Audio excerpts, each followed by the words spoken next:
good morning. We'll probably take a lunch break about 12:30ish and go through the rest of the day. All right, where we left off, we were in direct. Yes, sir. All right. And good morning to you. Good morning.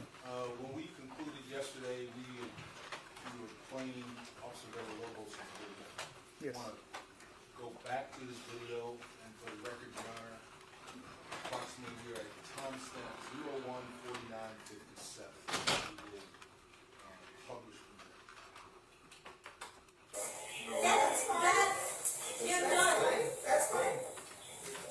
They already watch us. They already watch us, man. They're watching us. I know, they already do. So it's Then they watched them tore my door down and shut the light in the building and then I had to go. That's fine. All All right. And they got my screen. Exactly. Okay. So you're harassing me.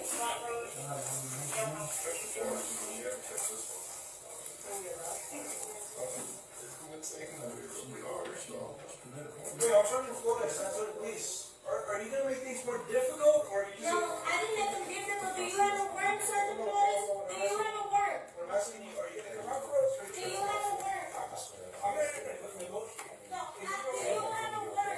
No, I don't. And we Okay, support. so you can't come in. You assaulted one of my officers? No, I didn't. They assaulted me. So, I'm going to ask you one last time. Are you going They to assaulted make me. things more complicated?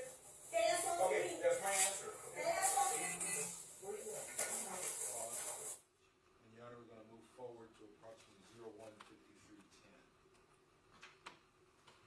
Judge, I don't mind if they're skipping around, but I have a problem if they're showing videos without proposing a question. It's in evidence already, Your Honor. Well, Your Honor, the problem is that by showing videos and then skipping around, whatever question is ultimately asked is a compound question and misleading to the jury. All right. I'll overrule. It's approximately 01:53:10.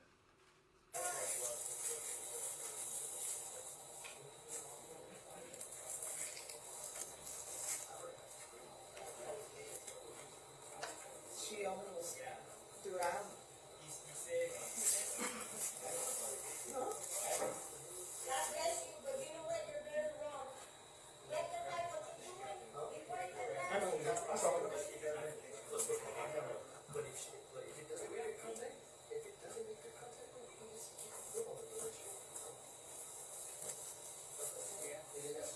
You're coming out to my door, and put the door down and don't work.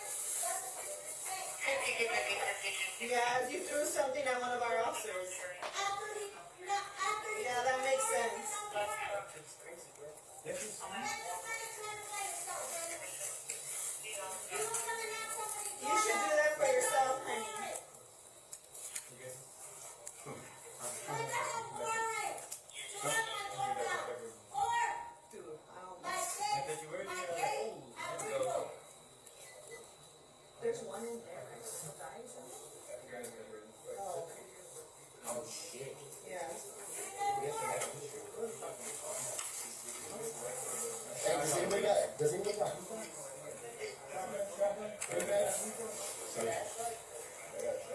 Sorry, you got it.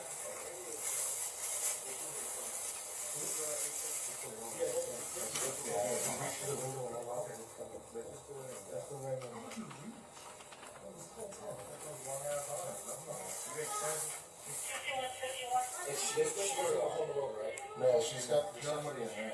Yeah, she's ready to fight though. She came right at me, so, yeah. That's what. And that last statement, she's ready to fight though she came right at me. You recognize that voice? I think that was Villalobos. And from your knowledge of the video, what was he referring to about she came right at me? It was when he was unlocking the door. She came toward the window.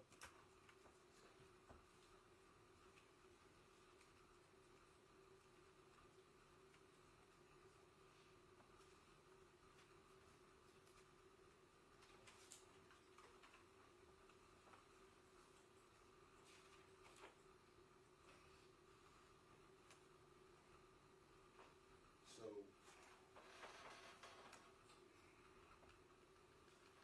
from who were three officers, once Officer Villalobos crossed into the patio, what officers had the best viewpoint of him? Officer Salinas and Thompson. Which Salinas? Maria Salinas, I'm sorry. And, Your Honor, I would this time move to publish what has already been admitted evidence is Officer Maria Salinas' body cam as admitted as State's Exhibit 10. It's also been admitted under defense numbers I can't recall specifically. Yes.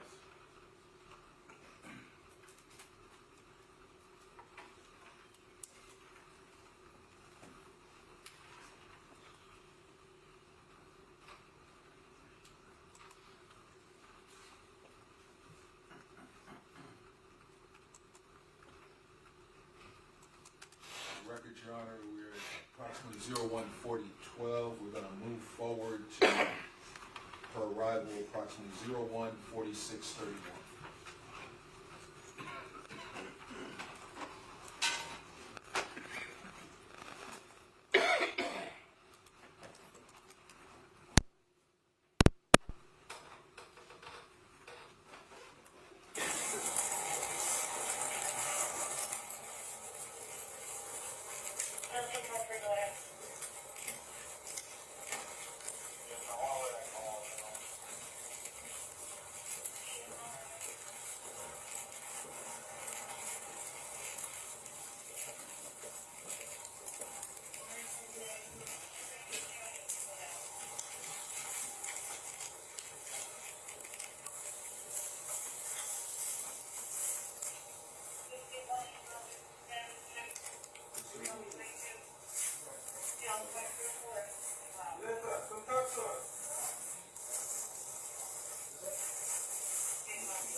Come out here and talk to us.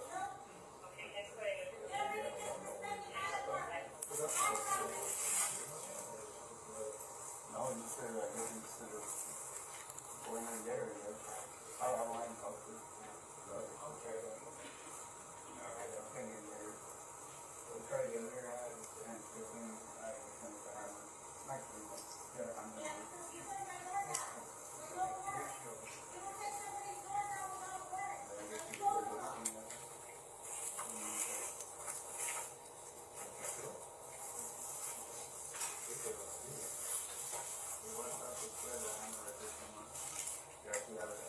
Yeah,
Maria Salinas say?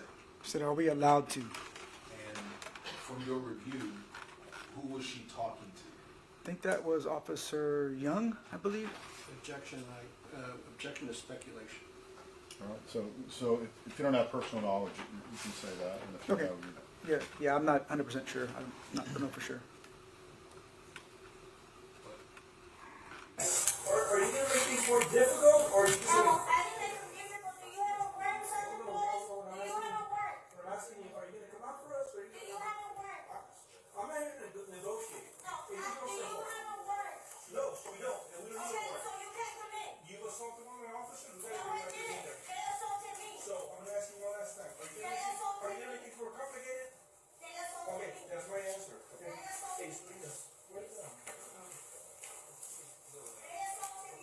They assaulted me. They're getting the maintenance done.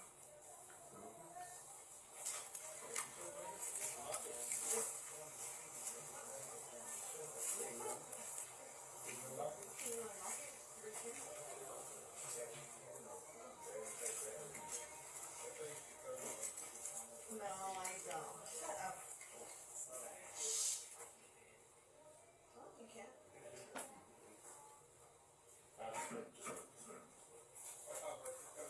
She's coming.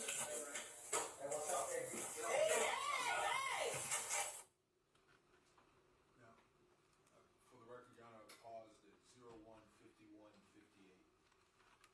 What, from the video, what happened that caused several officers to scream, hey, hey?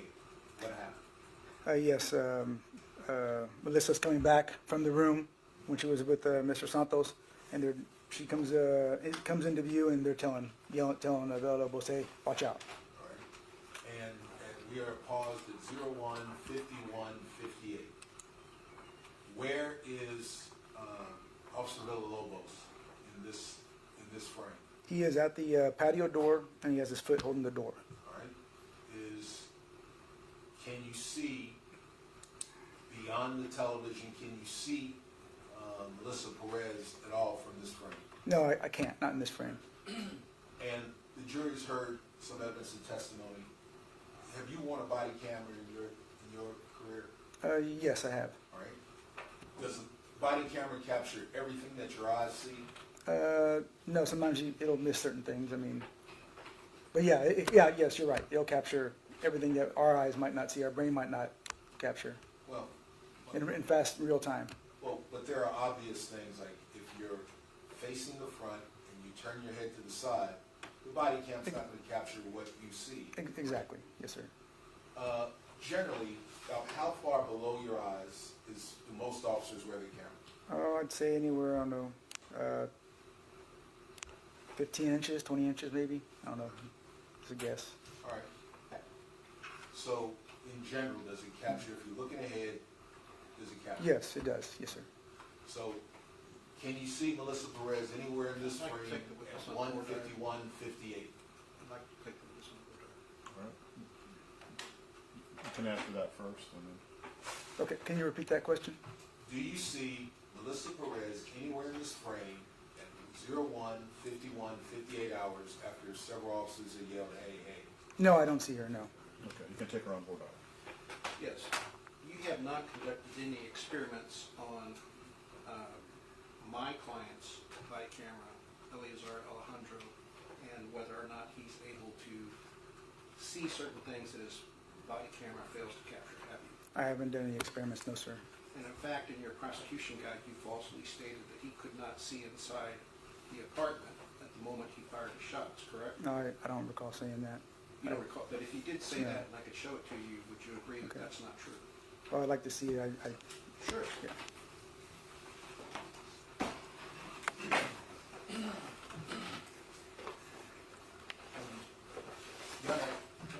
This is Officer Maria Salinas' video, not Officer Alejandro. I understand that, but he's making a claim about all officers, and if he's making a claim about all officers and he hadn't done an experiment, and he's making false statements about my client, it's misleading the jury. Your Honor, that is a misstatement of my question. I asked this officer if he had worn a camera in his experience, not all officers.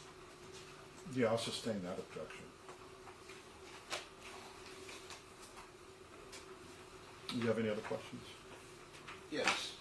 You agree that the body-worn camera is a fisheye view, correct? Yes. Objection. It is not relevant to the view of the body-worn camera. Again, my questions ask this officer out of his experience with, by the way, evidence has already come in on cross with the exact same example I used. If you're facing front, look to the side, the body camera doesn't capture what the officer's eyes see. Your Honor, the purpose of the voir dire is to determine his qualifications to make a global assertion, and his global assertion is false, and we are allowed to test that. And Your Honor, again, this is more appropriate for cross-examination, not the voir dire that he is actually asked to have, which you have already ruled did not involve Officer Alejandro's body cam. I would ask that if you're not going to allow me to voir dire, I'd ask that the jury be instructed to disregard his answer about a general conclusion about the body-worn cameras. Your Honor, that evidence for body-worn cameras has gone before this jury already. It's not relevant as to whether or not it's gone before the jury already. He's made a global conclusion about what body-worn cameras show or don't show. Which is now argument, Your Honor. Yeah, I'll sustain the state's objection on that. I forgot where we were. What do you recall? Asking about the, Thank you. I asked about if you could see. And at this point, and this is after all the yelling of hey, is Officer Villalobos anywhere near the window? no. I mean, he's at the back door, holding the back door.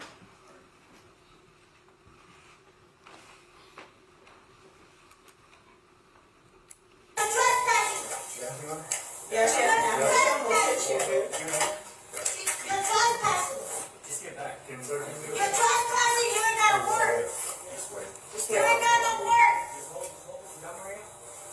Frankly, I don't give a fuck, you ain't gotta work. You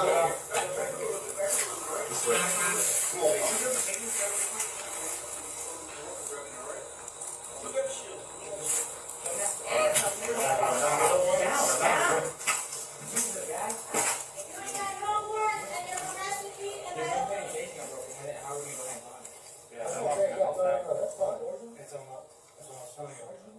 I was trying to figure out the phone that. Yes, it's not.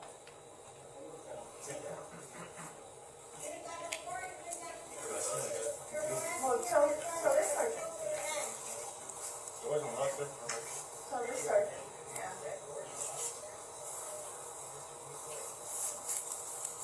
Take my door down the floor.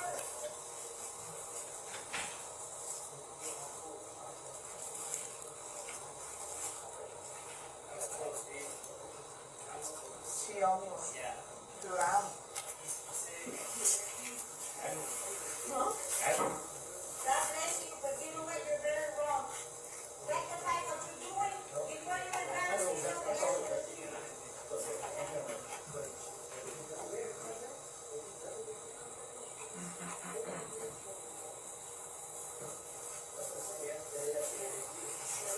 Are you gonna knock on my door, and tell the door doesn't go to work? That's a disrespect.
Because you don't want to know about it.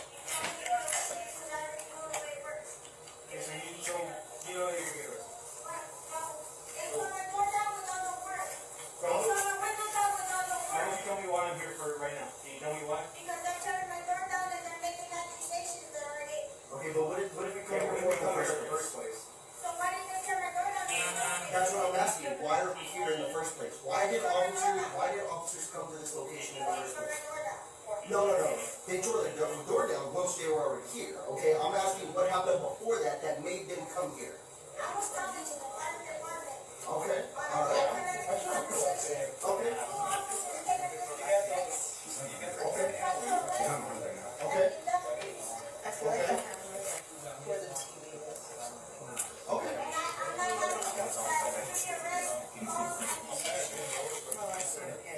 So let me talk to you about this, okay? No matter what happened, okay? Whether they kicked the door in, whatever happened, okay? No, but listen. But listen, okay?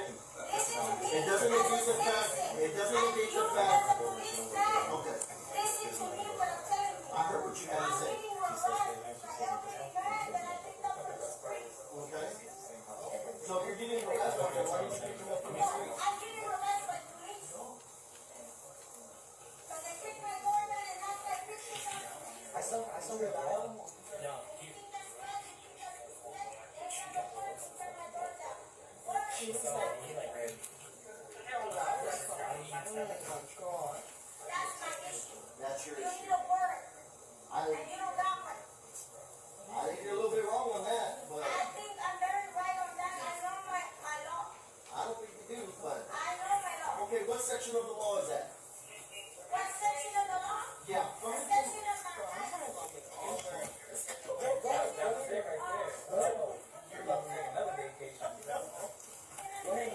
That's not true at all. Okay. So I'm asking you to come out and talk with us peacefully, okay? Okay. I don't need to talk to somebody who's tearing my door down and harassing me and yelling. Well, I didn't tear your door down. I just got Saying here. that I need his space along with mine and then turning my screen door. Okay. That's harassment. Okay, so By the police. would you like to come out and talk to us? No, Okay.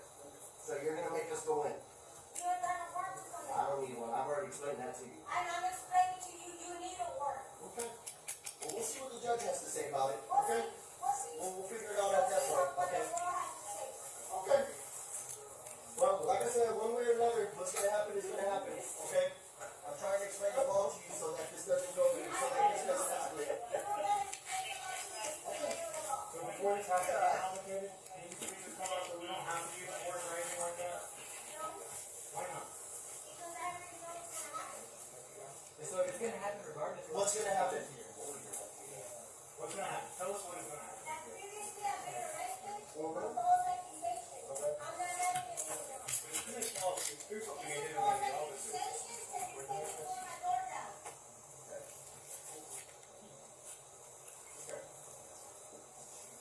We're trying to be very patient with you and very You want to cordial. be conventional? You respect my elderly, not that I pick up in the street. And you respect my property and you respect my apartment. We are trying to. If you would just come out, then your apartment, nothing's gonna happen to it. You want me to come out so you can arrest me? Well, it's either you come out and we arrest you, or we go in and we arrest you. Well, I'm not. You know You what? okay? Where'd she get you? I'm not going that way. I'm not going for it 10 days again. It was that, For right? false accusations. Because I think they've done that 3 times. Okay. All right. Well, like I said, we try to do this very peacefully. You need a warrant. No, we You don't. ain't got no warrant. I promise you I don't. So if we had a warrant, you come out peacefully? If you have a warrant, let the judge give you a warrant. Okay, so hold on. Hypothetically, if we had a warrant, would You you? need a warrant. Don't act stupid. That's what I'm saying. What if we had one? Would you come outside? You don't have a warrant. Okay, but if we had one, would you? If you have a warrant for what? Yeah, If okay, you the have a warrant, I warrant understand. for what? So now, Exactly. You don't even know for what. does it For matter? what? And a warrant for what? Explain to me not for what. You're the officer, right? You know the law, right? You seem to know more than me, but you tell me what the warrant is. No. You're the one who's harassing me, so you tell me what the law I is. just got here. I just Yeah, got we're here. here. Look, hey, we're trying to help you. You're not helping because you're harassing me. How are we harassing?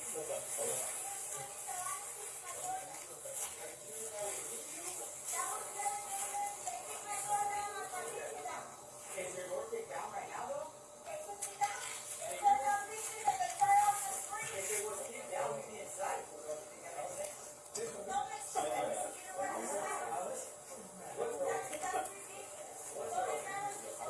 I'm asking you what's going on. Tell me where they're at. Tell me where they're at. So I can make sure you did that. Exactly. And now we like to see that because we're in the wrong. Yeah, she did. So, we have all this evidence.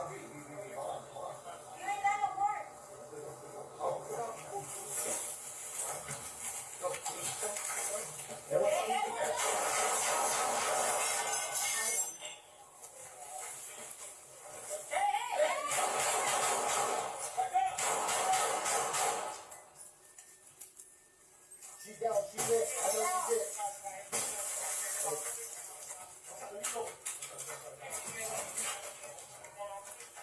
Put her down.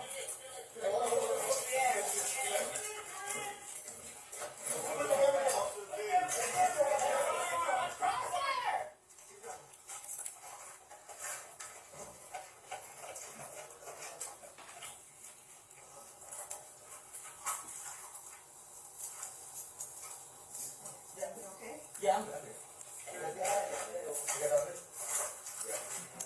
Hey, start us, hey, give us some medical stuff. Hold on, let me get up there.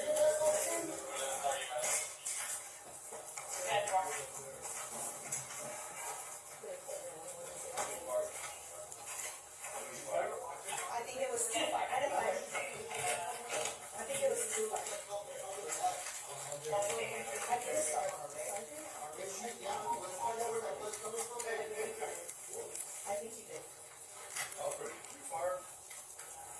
Alfred. Hey, bro, just come The sergeant. Ask him. Alfred, you fired? Yes, he's sorry.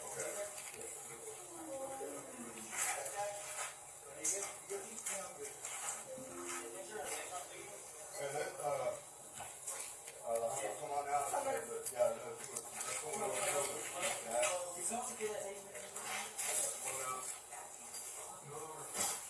right here, I got one right here. On the back. Might have to get a chest or something like that. Is that your teacher? Grab it. Hey, dude, give those scissors. Here. No, I didn't fire. It was just you and the sergeant. Okay. I'm gonna listen to my car start. That works? And for the record, Your Honor, we pause at 020415. This exchange, once it was identified that Officer Alejandro fired, what is Officer Maria Salinas doing at this point? At that point, usually when there's a officer involved shooting, they sequester. They'll take the officer who was involved in the shooting, and they'll have him paired with another officer, and they'll sequester them from everybody else until they make arrangements to make their statement. And so she's his escort? Yes, sir.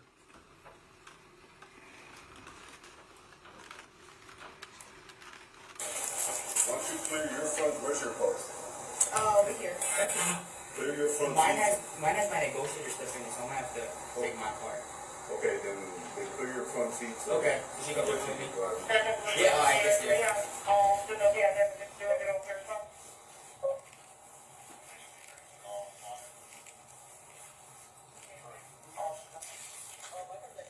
Okay.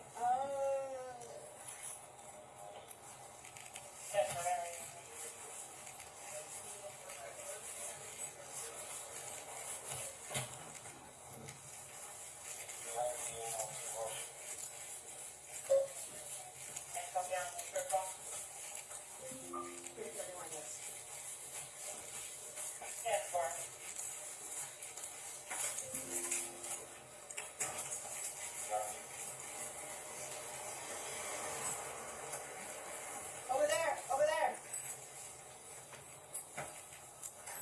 where you step over me?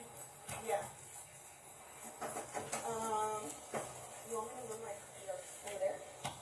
Yeah, let me move it up to you. I can move it. You don't have to Are move you it. gonna get back there? Your car back there? No, it's over there. Okay. And you want me to move? Are you, oh, you can just bring your stuff. Whatever you want. Yeah, let me just get my stuff out of here. And you can bring that back here. You alright? Yeah, I'm gonna test this one. I was right behind you. No. Yeah, I was right behind you.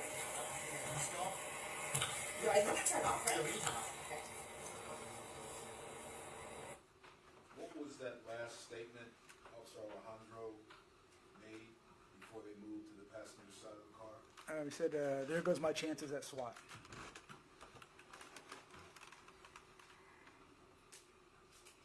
Your Honor,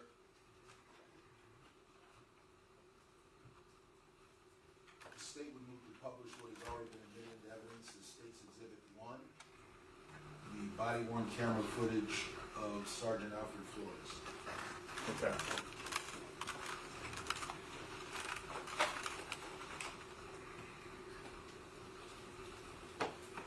And for expediency, Your Honor, we will move forward to a Judge, I possible. would object to it being published again. It's cumulative. I believe that the proper thing to do is to ask the witness questions as opposed to publishing this again. It's already been published once.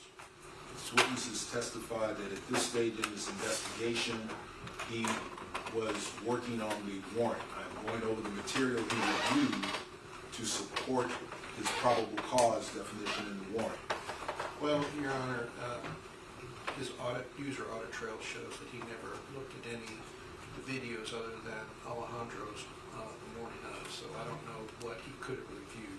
I object to counsel getting information not at evidence before the jury. He has already testified that he was working on the warrant at this time. He has testified that he and his colleagues looked at evidence, and I'd like to continue with my direct. Your Honor, the suggestion that I'm referring to things not in evidence is false. For the record, The I'm user- a the person user- counsel the user- pointing the user- to- All right. The user audit trail has been introduced into evidence by the custodian of records. Okay. All right, I'll overrule the objection. I'll let the state. Judge, I'm sorry, if I could just do a brief word diary on the witness, Okay. because it hasn't been clear to me exactly what he did. Detective Sutton, Yes, sir. did you review Maria Salinas' body cam before you? did the Yes. warrant? Did you review Travis Thompson's? Yes. Vince Gomez?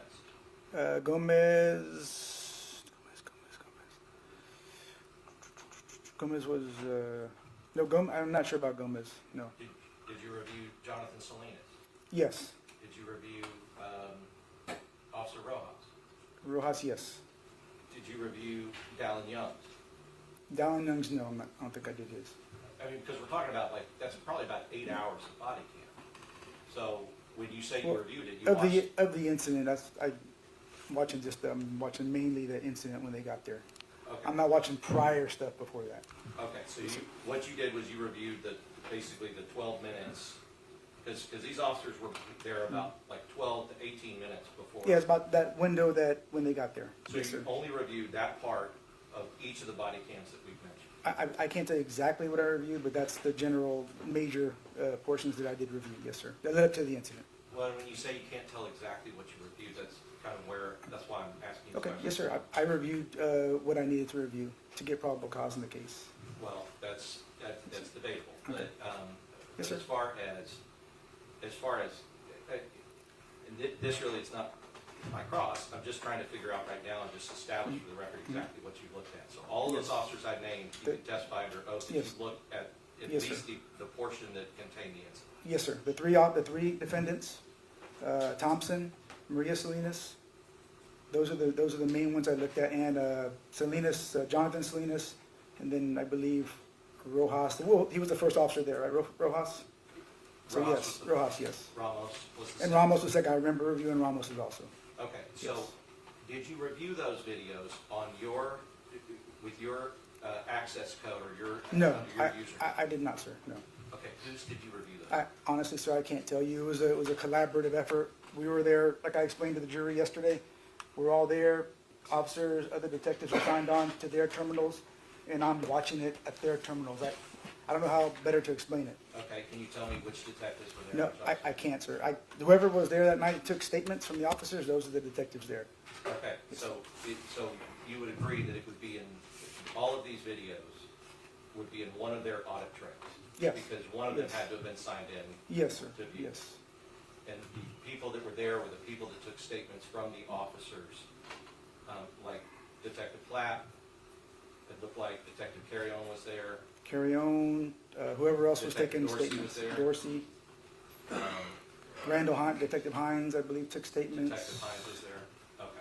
Detective Thornton was there, took statements. Those are people that I would have generally went to and talked to, Okay. and they would have showed me. And Judge, that concludes my board hour. I just needed to, if we're gonna be talking about what he reviewed, I just wanted to make sure on the record that, thank you. Okay. Yes.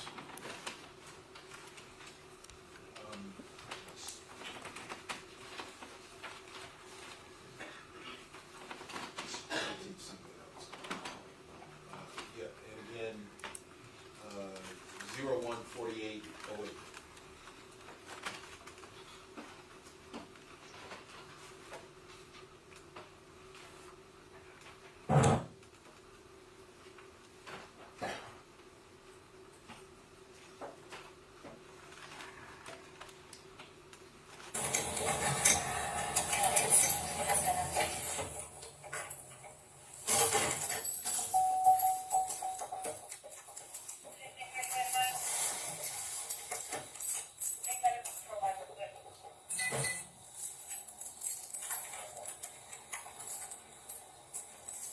I just finished talking to you. You doing okay? Yeah, I just.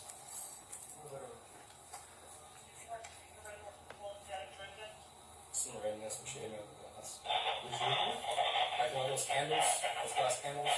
Glass candle? Yeah, glass candle. Oh, candle. Yeah. So, we tried, she's in the apartment talking to us, but she has a hammer. We tried to go inside to have her handle her the state jail from mischief. So when I pushed the screen in, she came at me with a hammer, put on my gun, she grabbed the glass, she threw it, hit me in the arm. And so I just backed up. She just, we never became in the apartment, just talking to her. Okay, so she has a hammer in her hand? Okay. Where's she get from over her apartment? Still here? Yeah, it's gonna be in this locker right here. Almost when I tried kicking in, she barricaded with a chair. So that's why we went around to go through the screen door. Okay.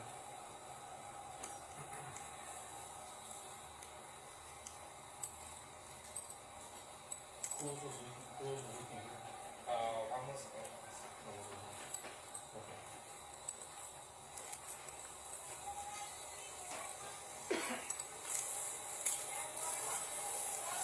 Okay, where did she, where's that candle that you to? To the side? No, it's okay on the document. Okay.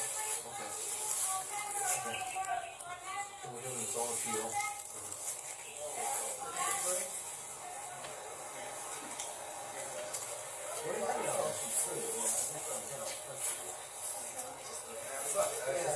Mr. GP. Where's that's the front door there, right? Yeah. She's got all her windows open. What's that mean? She's got all her windows open.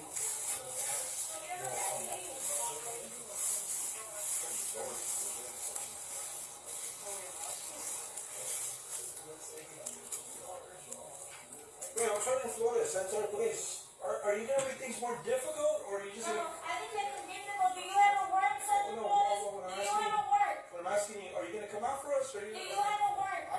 I'm not here to negotiate. No, Hey, do just real you simple. have a work?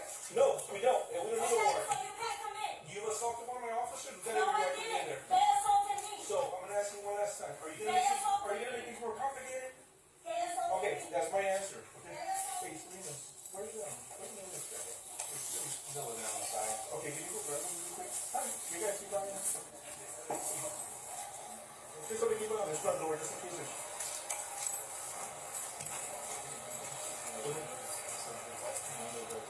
Yeah. One person that's in there is a old man named that's better than Oh, there's something else in there? Yeah, just got mine. Okay, what about the street ones? They're all, the screen windows. Okay. They're not, the glasses are down. So, We can go in there. yes. Okay, gotcha. Yeah, let me talk to the mains here really fast. Just keep on there where we kind of hold it down.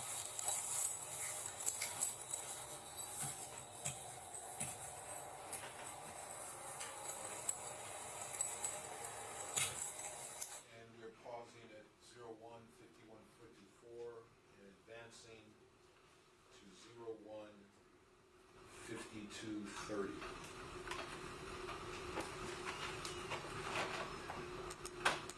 What else shall we do? What else shall we do?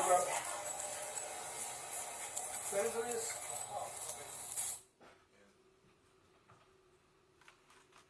I need to move, I apologize, I want to move back approximately 30 seconds. All right, go.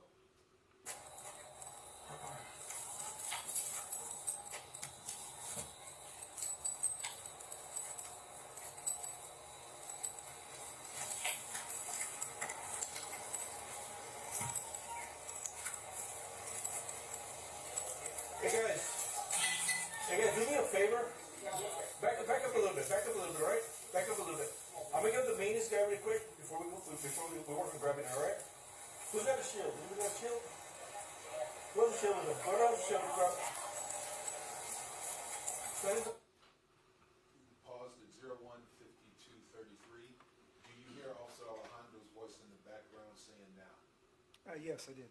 And from your knowledge, what has happened, what is causing Officer Alejandro to say now? That was right after the incident where he was walking up trying to unlock the door, and he's telling the Lobos to jump over the rail. And Officer Lobos is the he you were Yeah, saying? yes, sir. Yeah. Okay, so you're the maintenance here? Yes, a regular maintenance for this property and other property. Okay, we will need to fill out a form, give us consent to be able to go in there, okay? Sounds good. Okay, after we kind of work this out, so like, don't. Now, what was the question Sergeant Flores asked the maintenance man? If he can sign a form, like a consent to search form. All right. And what is a consent form? Why would law enforcement need a consent form to get Objection into the relevance based on court's fire rules. The evidence is in. I would ask for a ruling. This is not relevant. The court has already ruled on this issue. Let me exclude the jury for a few minutes. Members of the jury, we'll let you know when we're ready. All right, for the jury?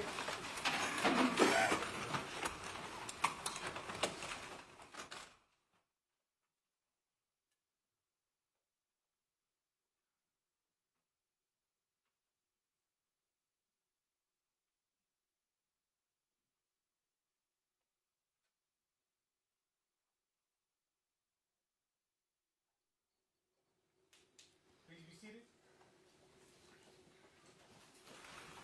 All right, so,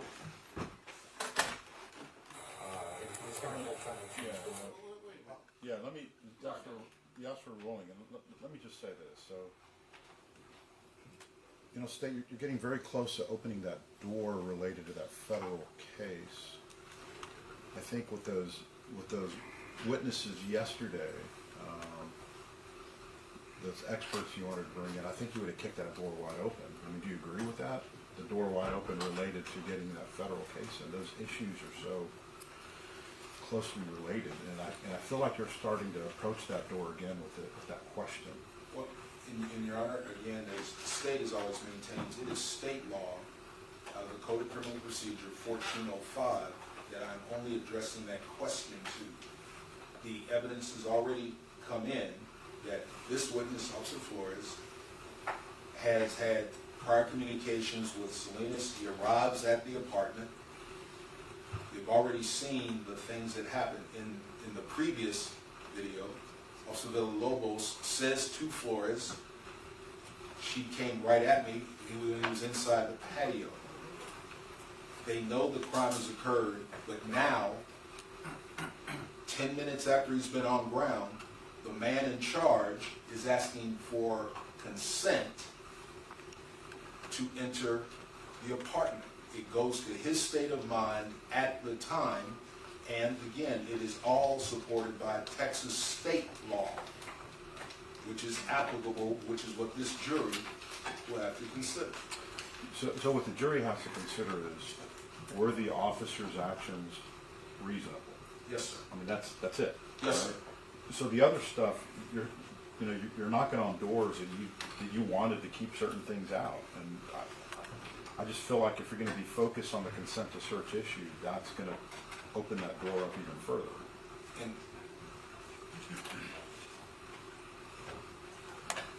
Your Honor, I will just let the evidence speak, and I will not, it is not the intent to do that. I will let the evidence speak, Judge. Okay. All right. Then I would ask that I'll sustain the the objection. jury be instructed to disregard the question. Okay. I'll give him that instruction. Hey, Judge, if I may just put on the record, just so where we are at this point in the trial, I think with the testimony Ms. Nieto yesterday, I think what's important about that, and I'm just continuing with this because I don't know if you're going to make a ruling on a matter of law, but I think what she established as well is that this person was unpredictable, was violent, and all of those things can go into, as we talked about, the objective exigency that they would have to go in because there was another person there. I'm not asking to argue that, right? But just to the court, because as I've said, and I've kind of consistently stated, I believe it's a matter of law that the court can rule on to say that there was an exigency. And the more we're putting into evidence about what's going on objectively, even if these officers didn't know that, it still makes an objective exigency. So I just wanted to make that note for the record. And we understand the court's ruling, and we also agree that a destruction of disregard would be appropriate. Thank you. And finally, Your Honor, there's no way to anticipate what the state's going to argue in closing arguments, but if they argue what we have objected to, and which the court has sustained, and which the court is going to instruct the jury to disregard, in closing argument, if they open the door in closing argument, Rule 202 says that you can take judicial notice at any stage of the proceeding, and if they do open the door in closing argument, we would ask that the federal opinion be admitted into evidence at that time.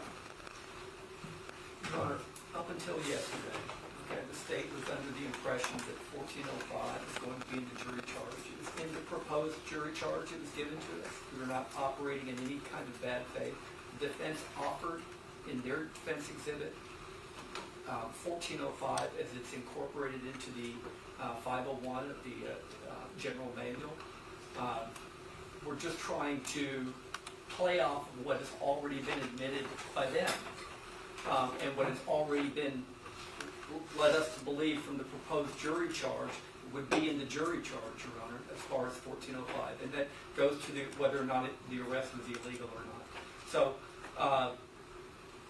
we want to follow the court's rules, but we got to know what they are. We just got to know what they are. I'm gonna give y'all an updated jury charge now. And again, it's very preliminary, right? Because we don't know what the evidence is going to show. This is just guides to assist y'all. But I just need to caution both sides again. I mean, you have to stay into what the ultimate question here is. Did these officers commit these offenses that are alleged against them? The other stuff is going to cause some issues in this trial. We want to avoid that. We want to make sure that we try this thing one time. Yes, sir. All right, so let me print out as our deputy gets the jurors. I'll print out 2 more copies, update, Yes, sir. and we'll continue to update these things. Yes, sir.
Yes, sir. I think, you can't quote me, but I think it means mighty. I never heard that.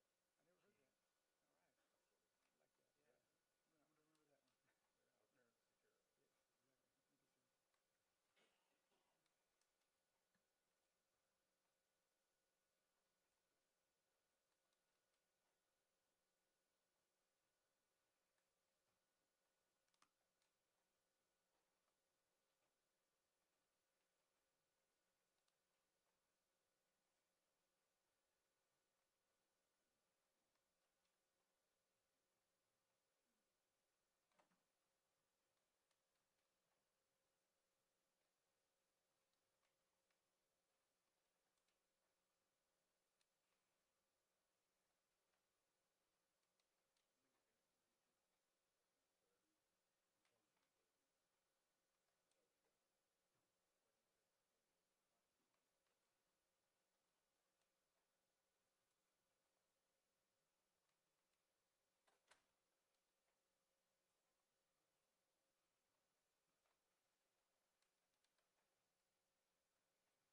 Thank you, sir. This area, so we would ask for a mistrial. After the instructions is required, so we can start the issue. Okay, so what you want me to do is you want me to rule after, right? So you want me to let the jury know to disregard, and then you want And to... as we told them in board hour that we have to do that, just to preserve our error and Okay. everything else. So it would just be for that purpose. Okay. All right for the jury?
May be seated.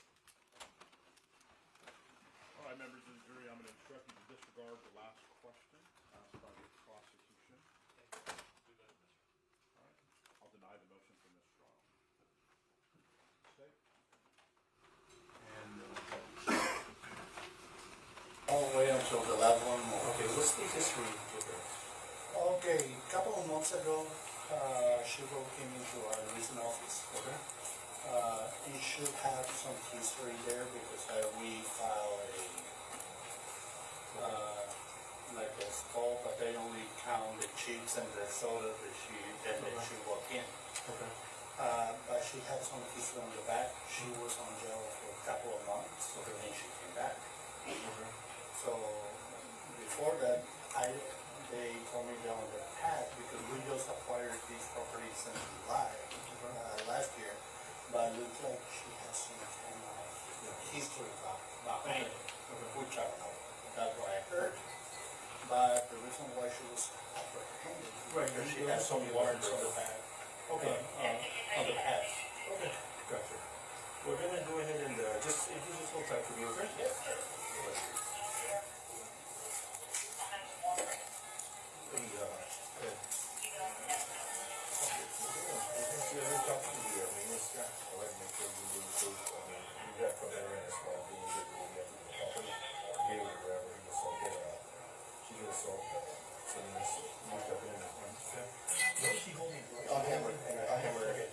So this door is open.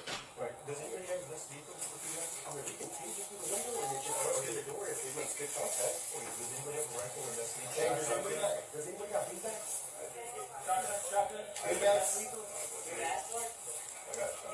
Sarge got it. Okay.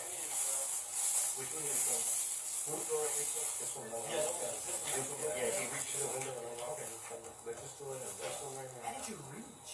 Well, he's tall as hell. This way for a home alone, right? No, she's got. Yeah, she made a fight though, she came right at me, so. Let's wait for Sergeant to get his less lethal. We'll go in with shields, or maybe a contact person can keep communicating with her. If she has that, if she has that hammer, sir, we do what we have to do, but hopefully we can get Sergeant to use his less lethal, being ready to use it. So this one is open for sure, we're gonna start this one. Alright, this one's actually, the other one's over there. Oh, yeah, that one, right, shotgun. Does he have a key? He said he did want to get one.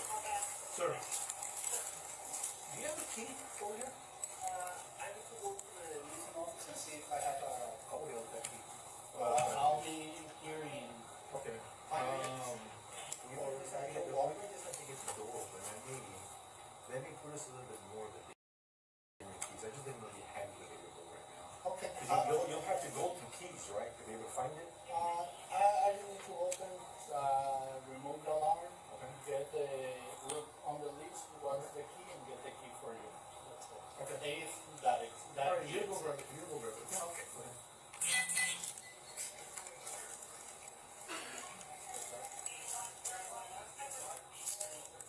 Thank you for respecting this, bro. What if I draw it back here with the stack bedroom and let y'all go through the door? That's when you move the key.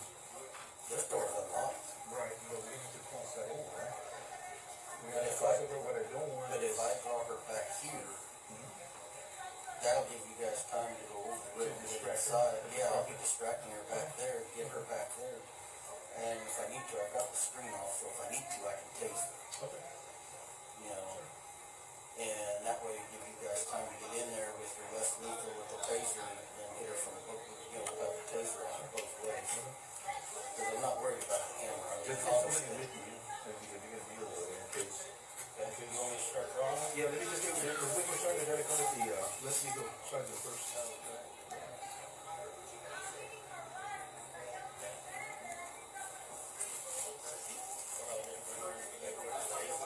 If she stays over here, you might start going over again, okay?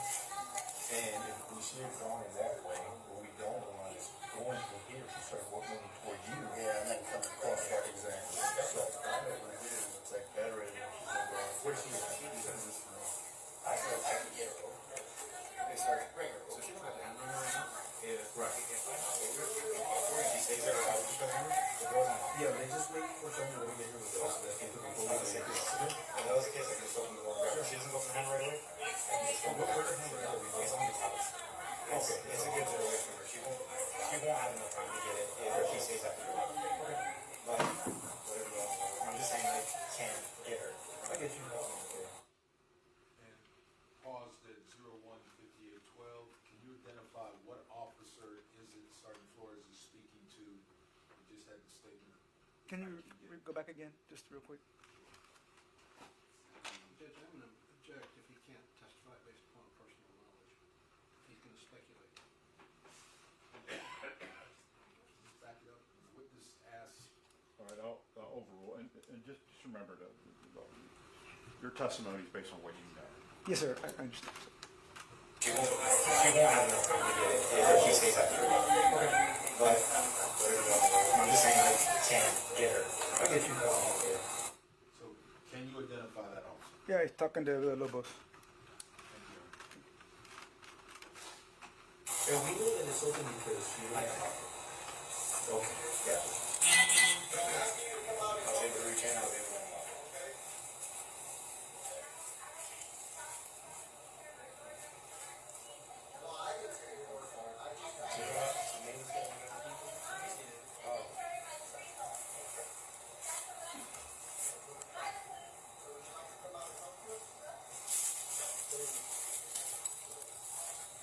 Yeah. So what do? The hammer is on the sofa to the side. The door open. The door's open. You'll be able to start just open the door and you'll be able to reach there. Alright? With the window over here. Up to that door right there. Something good. That's right. Oh.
Number here to the right. You can cross over. It's already open. Be a little back. Let's back some of these. Yeah. Like maybe have two guys.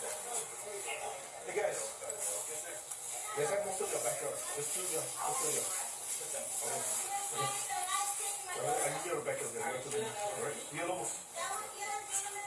We're gonna have to go over. Okay.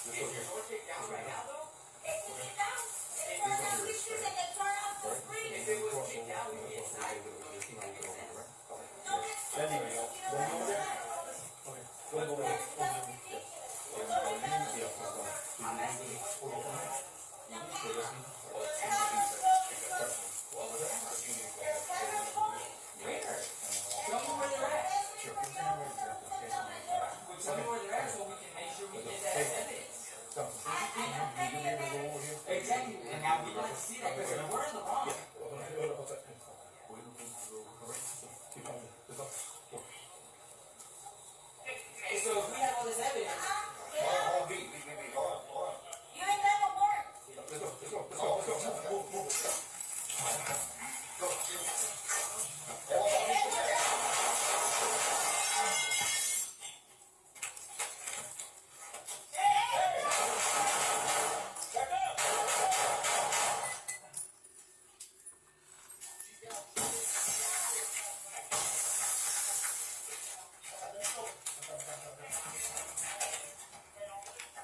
Camera down.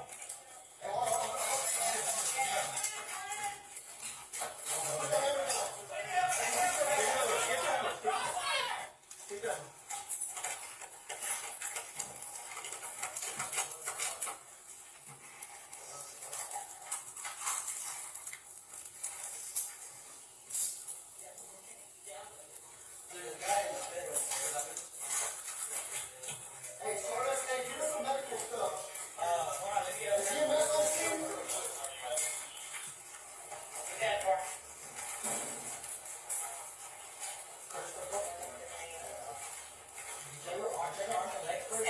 I know she's seen the shoulder somewhere. I see an injury wound, looks like the top of the neck. Alright, let's go ahead and get some surgeons on her legs and her arms. If she, yeah, let's find out where that blood's coming from. Hey, here. Somebody check on the, Hey, well, just cut it off. check on him, check on him. Yeah, cut it off, cut it off. Yes.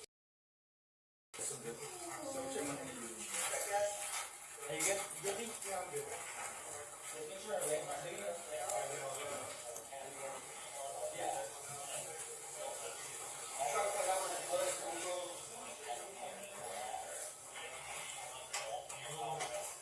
Right here, I got one right here. Top of that. Keeps getting stuck, I don't know from what. Hey, Pete, give me those scissors. Here. Okay, we know where we are. So, put it in the windows. All right, right here, to the chest. I got one under the arm as well, it looks like. Yeah, she's bleeding from underneath the armpit.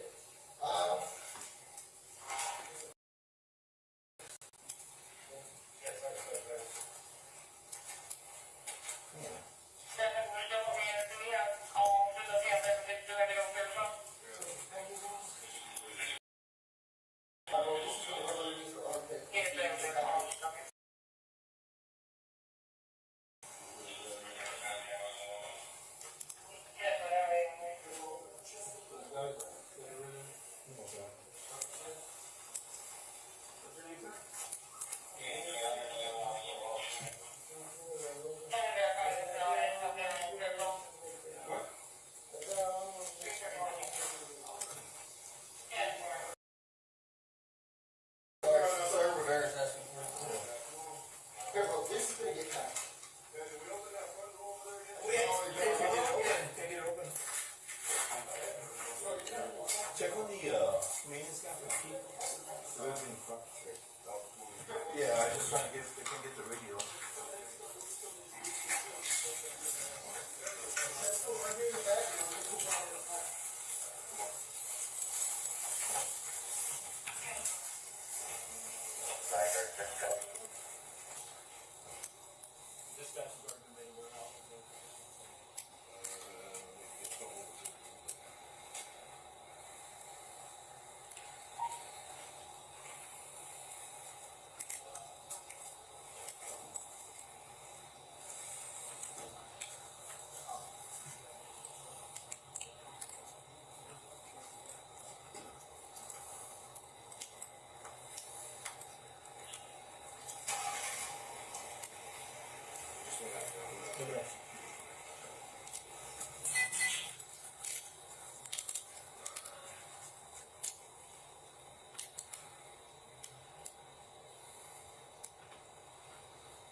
Get that front door open, please. You okay? No, yeah, I'm good. Just gonna get my radio back away.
video that was important to you as you were working on the arrest warrants you testified about yesterday?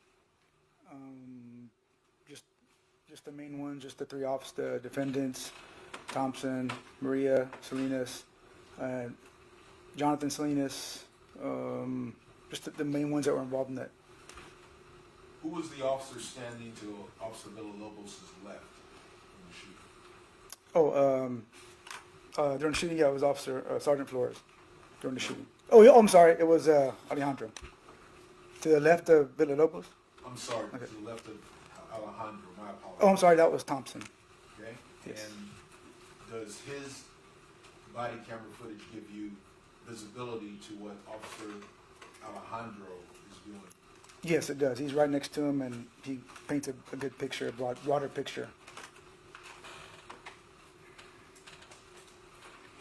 Move to publish Officer Thompson's body camera on Trend Reports. State's Exhibit number 25. Your Honor, I mean, we agree that they can publish anything in evidence, but we think Travis Thompson would probably be the best person to come up and testify about what the body camera. And Maria Salinas and everybody else that was there. The officers testified he viewed it as he was working on his warrant. At this stage of his investigation, I'm just presenting the evidence that was. Well, Your Honor, they haven't documented it in his prosecution guide when he brought this video, and the prosecution guide suggests otherwise, that he only looked at 3 videos. Object to the speaking objections, Your Honor, and witnesses testified what he looked for to do. All right, so I'll overrule the objections and you can proceed.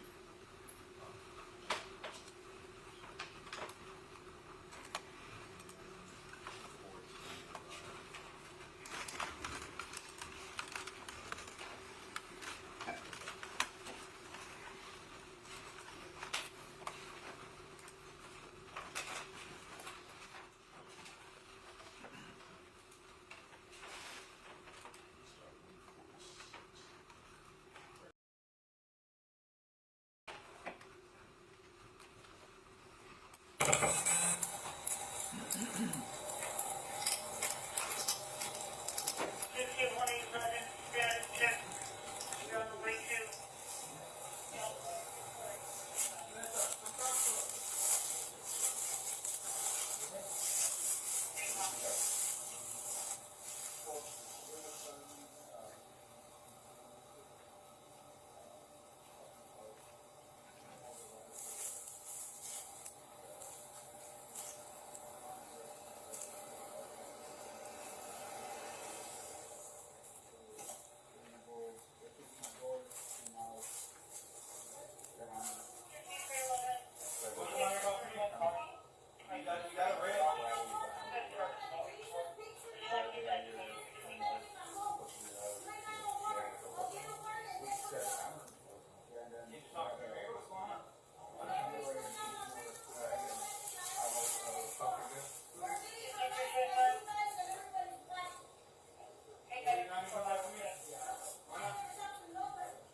she's got all her windows open. Still with the hammer?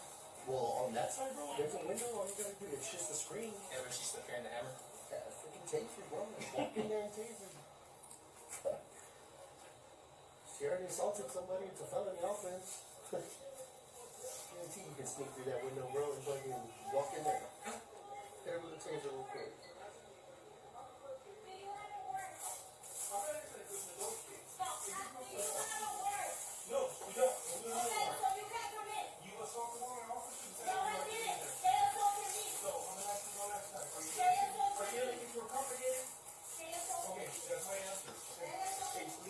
Where's the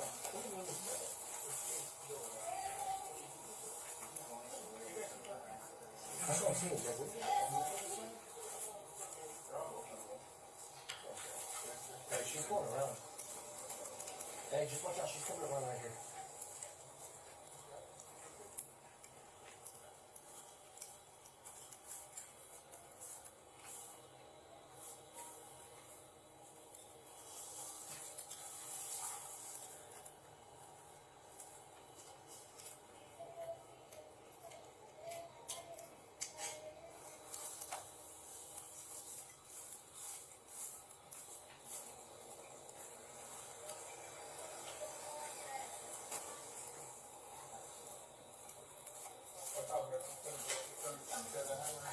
Hey, watch out. Hey, B, get up.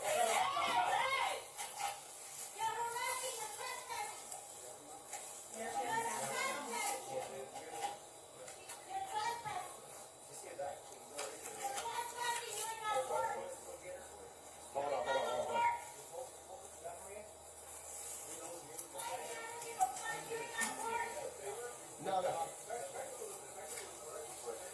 Come on, B.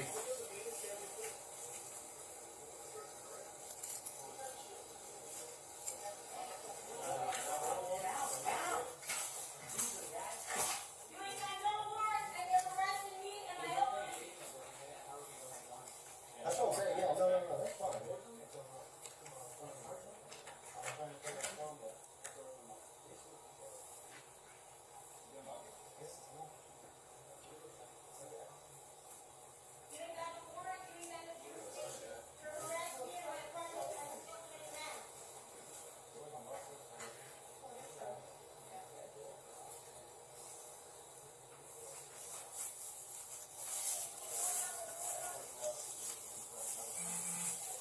There's a window also on the side that's a back bedroom that she hasn't gone near. I mean, I've already got the screen off. Yeah, that would, yeah, well, she should get the screen off too. So, I would say this window's unlocked. We freaking hit her with a taser through the window and go through the door real quick. We have to scram the contact. Huh? Well, that's what I'm saying. What does she have as a weapon? But I have her. But if it doesn't make good contact, bro, we can just kick the foot on the door and she won't come out. That's what I'm saying. Yeah. And then as soon as if we see her drop, dude, get in there.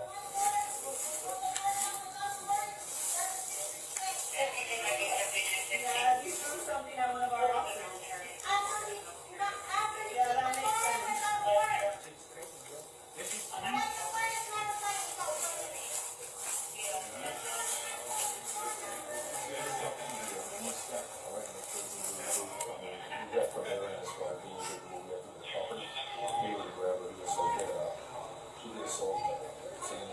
Okay. What is she holding? A hammer and a hammer. Okay. So this door is open. Right, does anybody have this lethal with you guys? I mean, we can taser through the window and then just bust through the door if it makes good contact. Does anybody have a rifle with this? Hey, does anybody got beanbags? Beanbags? Sarge got it. Which one? Who's door right here? This one. Yeah. Yeah, he reached the window and then okay, so Let's just go in there. this one right here. How did you reach? No, he's tall as hell. Long ass arm. And she doesn't have a hole away, right? No, she's got. No, she didn't. It's a very simple. Sonny, that is less lethal. We'll go into the shield to be a contact person. You communicating with her. She has that, we may be try to find the pieces that you will, so this one is open. This Keep doing the same.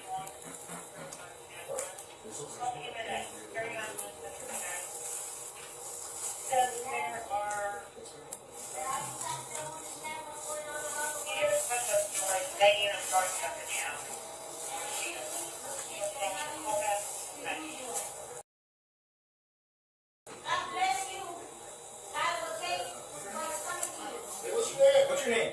You already know my name. I know, I wasn't here, so what's your name? My name is Melissa Perez. My name is someone who's being harassed on all across America. Miss Perez, you don't want to come out and talk to me? No, because I'm gonna get arrested because I already know the way it works. Okay, so you know they're gonna get arrested. But no, they put my gun down with all the word. So how Put would my you, window down with all the why don't word. you tell me why I'm here for right now? Can you tell me why? Because I'm turning my door down and they're making accusations that are it. Okay, but what did we come here for in the first place? So why did they turn my door down in the first place? That's what I'm asking. Why are we here in the first place? No. They tore the door down once they were already here. Okay, I'm asking what happened before that made them come here. I was talking to the fire department.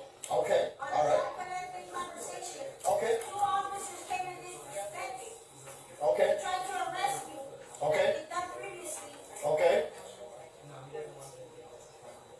Okay, And I'm not having that pre-arrest false accusation again. okay. So let me talk to you about this, okay? No matter what happened, okay? Whether they kicked the door in, whatever happened, okay? That's a disrespect. No, but listen. You never worked. I know, but listen. You never worked to even be talking to me. But listen, okay? Listen to me. It doesn't I'm negate the a fact. citizen. It doesn't And negate the you fact. as a policeman, Okay, listen to me what I'm telling you. I heard what you had to I'm say. being harassed with my elderly man that I picked up on the street. Okay. So if you're getting harassed by him, why did you pick him up from the No, street? I'm getting harassed by police. Because they kicked my door down and knocked my picture down from Jesus. Okay. Okay. And you think that's right? You think that's respect? They ain't got a warrant to turn my door down. Okay. Or my window. Okay. Or my screen. Okay. That's my issue. That's your You issue. need a warrant. I And you don't got one. think you're a little bit wrong on that, but I think I'm very right on that. I know my law. I don't think you do. But I know my law. okay, what section of the law is that? What section of the law? Yeah, go The ahead and tell section me. of my rights. Oh, the section of your rights. Okay. When you don't got a warrant, Okay. you cannot come in unless you got a warrant. That's not true at all. Okay. So I'm asking you to come out and talk with us peacefully. Okay. Okay. I don't need to talk to somebody who's tearing my door down and harassing me and Well, I didn't tear your door down. I just got standing here. the light in his face along with mine and then tearing my screen door. Okay. That's harassment. Okay. So would you Call like? the police. So would you like to come out and talk to us? No, Okay. So you're gonna make us go in. you don't got a warrant to come in. I don't need one. I've already explained that to you. And I'm explaining to you, you need a warrant. Okay. Well, we'll see what the judge has to say about it. Okay. What's he? We'll figure it out at that point. What Okay. the world has to say. Okay. Well, like I said, one way or another, what's gonna happen is gonna happen. Okay. I'm trying to explain the law to you so that this doesn't go, so that this doesn't escalate. You don't gotta explain the law to me. Explain the law. So before this has to get complicated, can you please just come up so we don't have to use force or anything like that? No, Why not? because I already know what's gonna happen. So if it's gonna happen regardless. What's gonna happen? What's gonna happen? Tell us what is gonna happen. Like previously, I've been arrested for false accusations. Okay. I'm not having it anymore. This isn't false. You do something This you is did false with the officers. accusations because you couldn't have torn my door down. Okay. Okay. We're trying to be very patient with you and very If you want to cordial. be conventional, Mhm. you respect that elderly man that I picked up on the street, Mhm. and you respect my property, and you respect my apartment. We are trying to. If you would just come out, then your apartment, nothing's gonna happen to it. You want me to come out so you can arrest me? Well, it's either you come out and we arrest you, or we go in and we arrest you. Well, I'm not. You know what? I'm not going that way. I'm not going 45 days again for false accusations because I've been there, done that 3 times. Okay. All right. Well, like I said, we try to do this very peacefully. You need a warrant. No, we You don't. ain't got a warrant. I promise you, I don't. So if we had a warrant, you come out peacefully?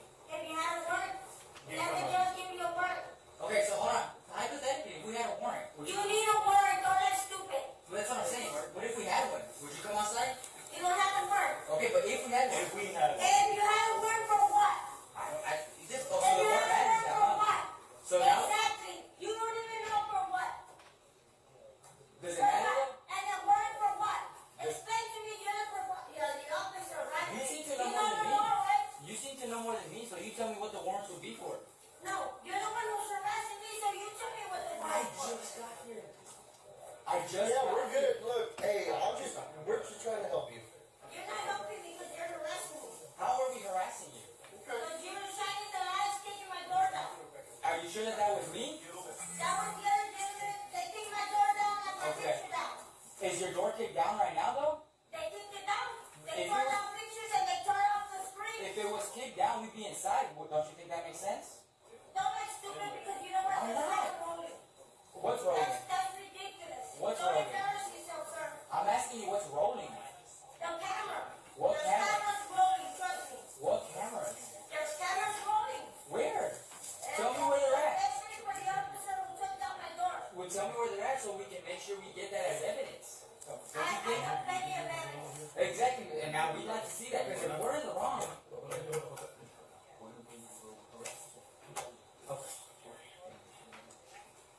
Okay, so if we have all this evidence, Hold on, B, hold on. You ain't got no warrant. Oh, okay, watch out. Go. Hey, watch out, B.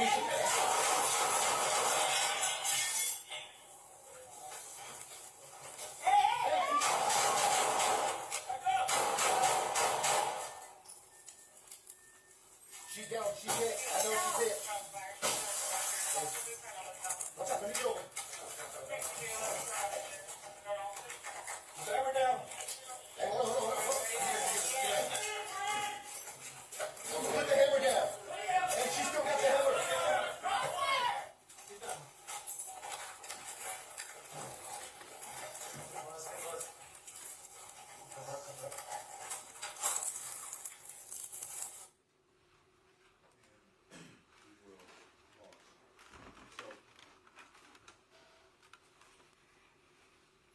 Having, when we ended testimony yesterday, you said you started working on the warrant. Yes, sir. So what was your process to develop the warrants? After meeting with the captain, discussing the case, I now met with him. He was going to assist me in getting the warrant, and we started looking at more body cam footage. Is or Alvarez? No, Juarez. Juarez. Yeah, he's a sergeant now in CSI. And how did he support you as you were developing your warrants? We were watching some more body cam footage on his computer. What was your focus? The build-up or just the actual action? What was your focus? It was a little both because we watched. I remember watching Salinas's. I think we watched. I don't know if we watched Ramos's, and then Riojas, I guess. Make sure. Get the names right here. I'm sorry.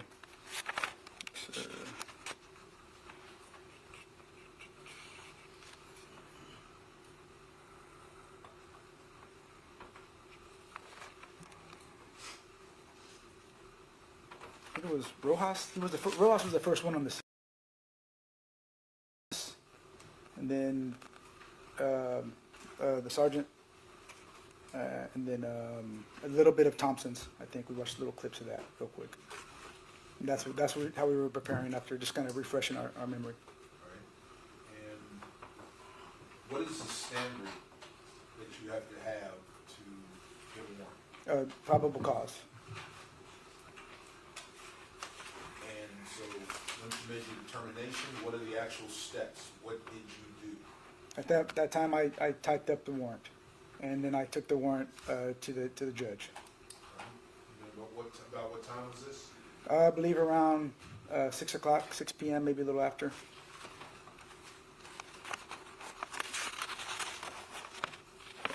Looks like 6:20. Looks like it was signed. What were the charges in the warrant that you got at about 6:30 on July 23rd? The charges were for murder. Why was that the charge at the time? Because of the death of Miss Perez. At that time, did you you know how many officers had fired? At the time, we knew 3 officers fired. Did you have the results of the autopsy at the time? I think there was a preliminary that there were 2 entry wounds into Miss Perez. Did you know which of the officers had fired the 2 rounds that resulted in the injury? No, sir. At that time, we didn't know which officers hit her.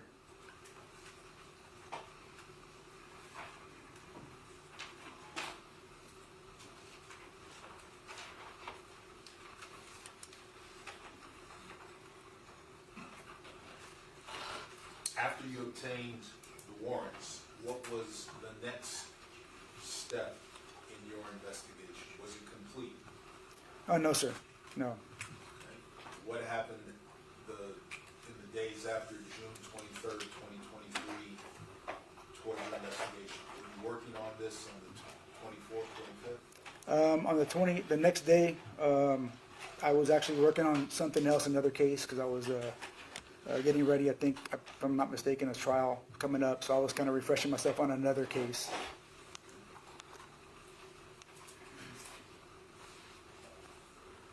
When did you get back? When did you get back to this, working on this case and completing your investigation? On the 24th is when I started working on this case again. The next, not the 23rd that day, but I believe the 24th. So that is the next Well, I guess because, the 24th. one, all right? Just a little confused. Because we started early, close to the morning, so yeah.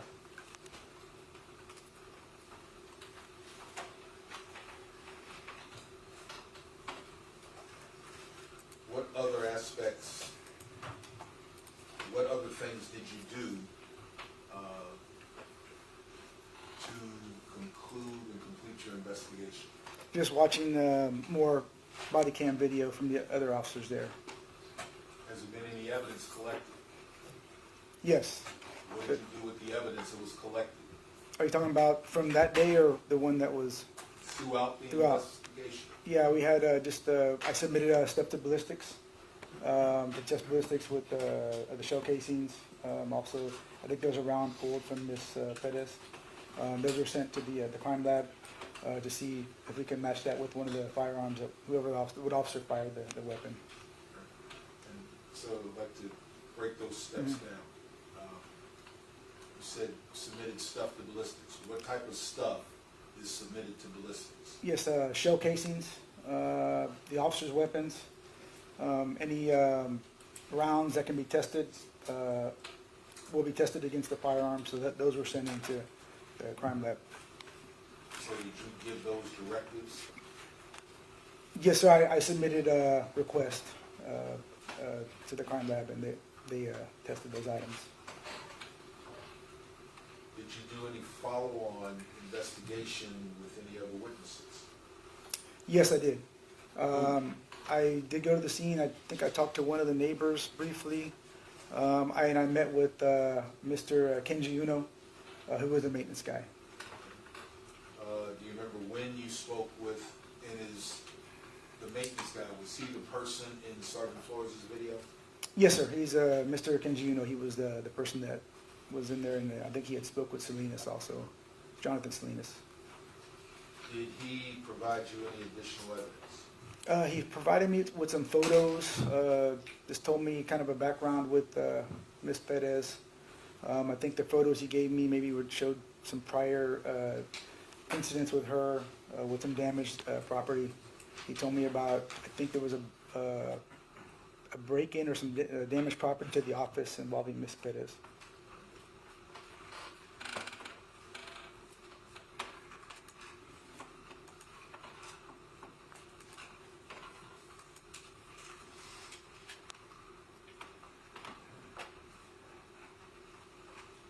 Did you obtain photographs that were taken by the evidence technicians? Yes.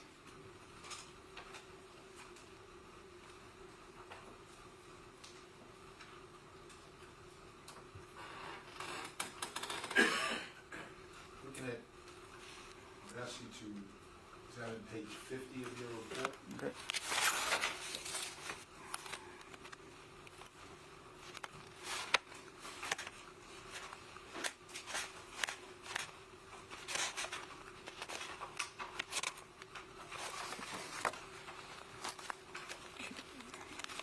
Okay. On the next pages, when did you get the complete autopsy?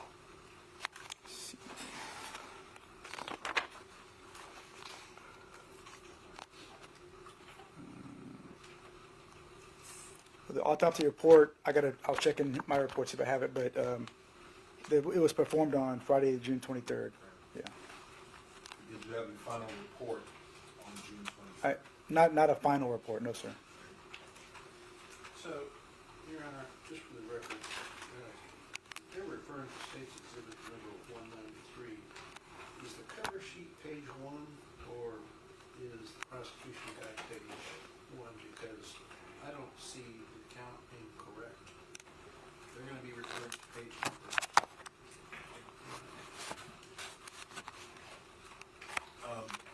From your report in its original format, was it not? No, it wasn't numbered, no. So I'd ask that it be referenced by the page number of State's Exhibit 193. I am referring to what is marked. In our preparation session, did you and I both number these exhibits? Yes, sir. Yes, sir. And I will try to refer the council to verbiage on the page as I refer to it to assist its following. On what I understand to be page 53, the middle of the paragraph says SAPD radio transmissions. Yes, sir. Did you gather digital evidence associated with this call? Yes, sir. At the bottom of that page,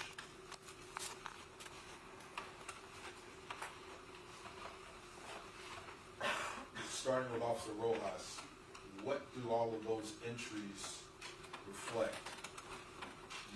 It's duplicative of Officer Rojas, Salinas, Alejandro,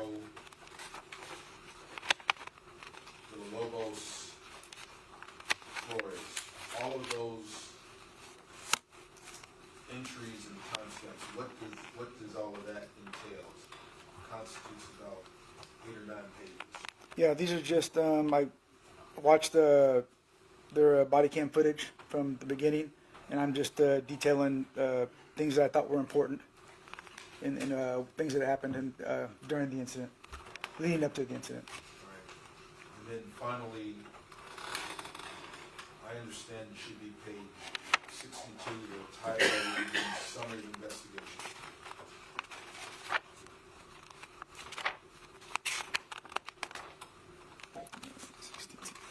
Yes, sir. Ultimately, what was the conclusion of your investigation? I object to the conclusion that's made the presence of the jury. You can rephrase that.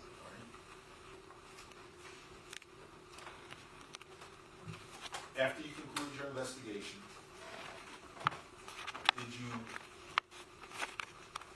you've already testified you obtained a search and arrest warrant. Yes. After you concluded your investigation, did you change your decision? No, sir, I did not. When did you conclude your report and submit it?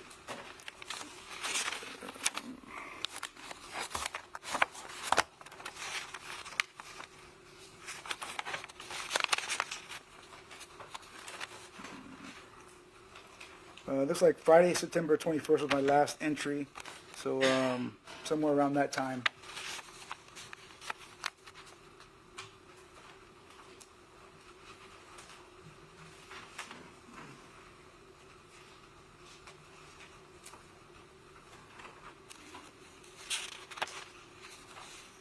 Recall when you submitted your investigation to my office.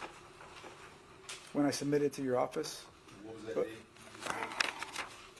Oh, I mean, I had to send, after I was done with the report, of course, I had to send it up the chain of command for approval. So I don't know exactly what date they got to your office.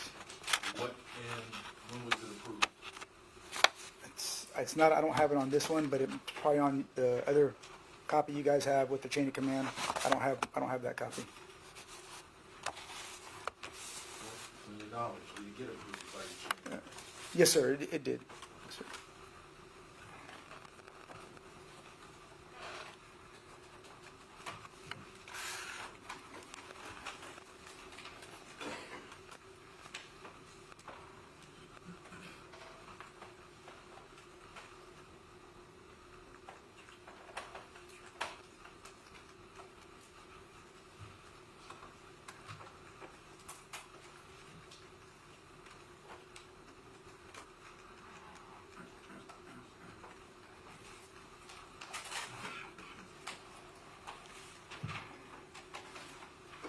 Just a moment.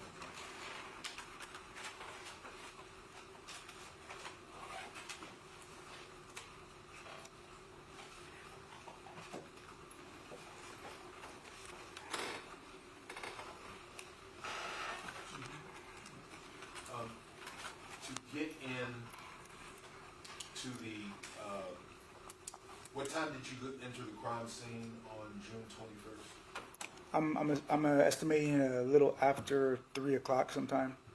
And there had already been a warrant obtained by the time you got in. Yes, sir. Night CID had got a warrant already. A search warrant, yes, sir. From your knowledge of the process, was it difficult to get that warrant? No, sir. Are warrants, out of your experience, are warrants routinely obtained day or night? Yes, yes. I'm gonna judge this line of questioning, I ask that we have a hearing outside the presence of the jury. All right, members of the jury, I'm gonna ask that you leave the courtroom for a few minutes. We'll let you know when we're ready. All rise for the jury.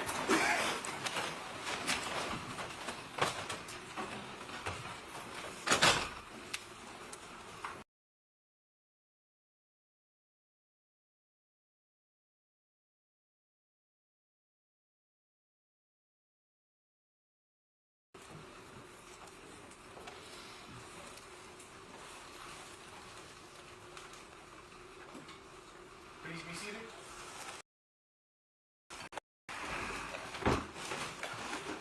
The basis for our objection is that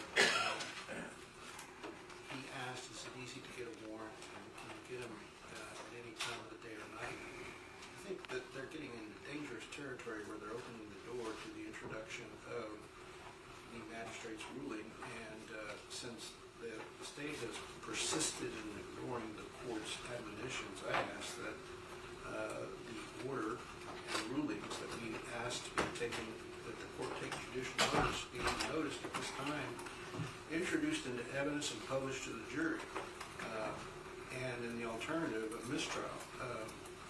They cannot be inquiring about a warrant, and this is a backdoor attempt to advance their theory that has no basis in law, that these officers were required to get a warrant before making entry. So we'd ask that the objection be sustained, the jury be instructed to disregard, that mistrial be granted, and the alternative that pursuant to our motion to take judicial notice that Judge Bimperod and Judge Beery's report and order be introduced into evidence and published to the jury. In previous testimony, this witness testified that there was a search warrant in the apartment when he got there at 4 a.m.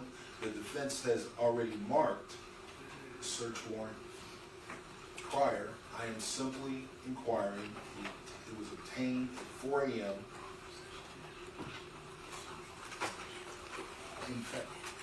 In fact, it was admitted into evidence by the defense's 97A, and my question was done after that answer, prior to defense's objection.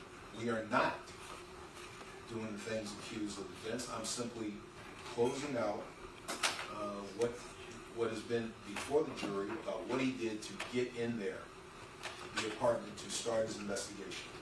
Your Honor, counsel misstates what he said in his question. I'm sure if the court reporter reads it back, the question is not limited to the defense exhibit. It was a general proposition to all warrants, and by not limiting it to the particular exhibit, he has opened the door. to the introduction of the federal court ruling. We'd insist that the court introduce that ruling at this time because they've been admonished several times. I think that the court has sustained our objections to the warrant probably about 6 or 7 times, and this morning the state was admonished not to do it anymore because the federal court ruling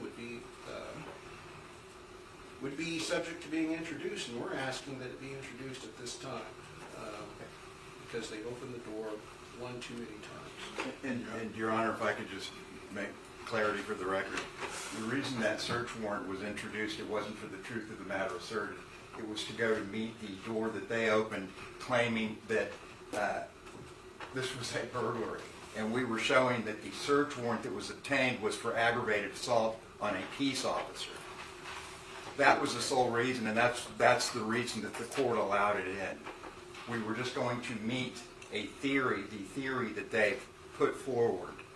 And my question, Your Honor, then was off of defense's 97A.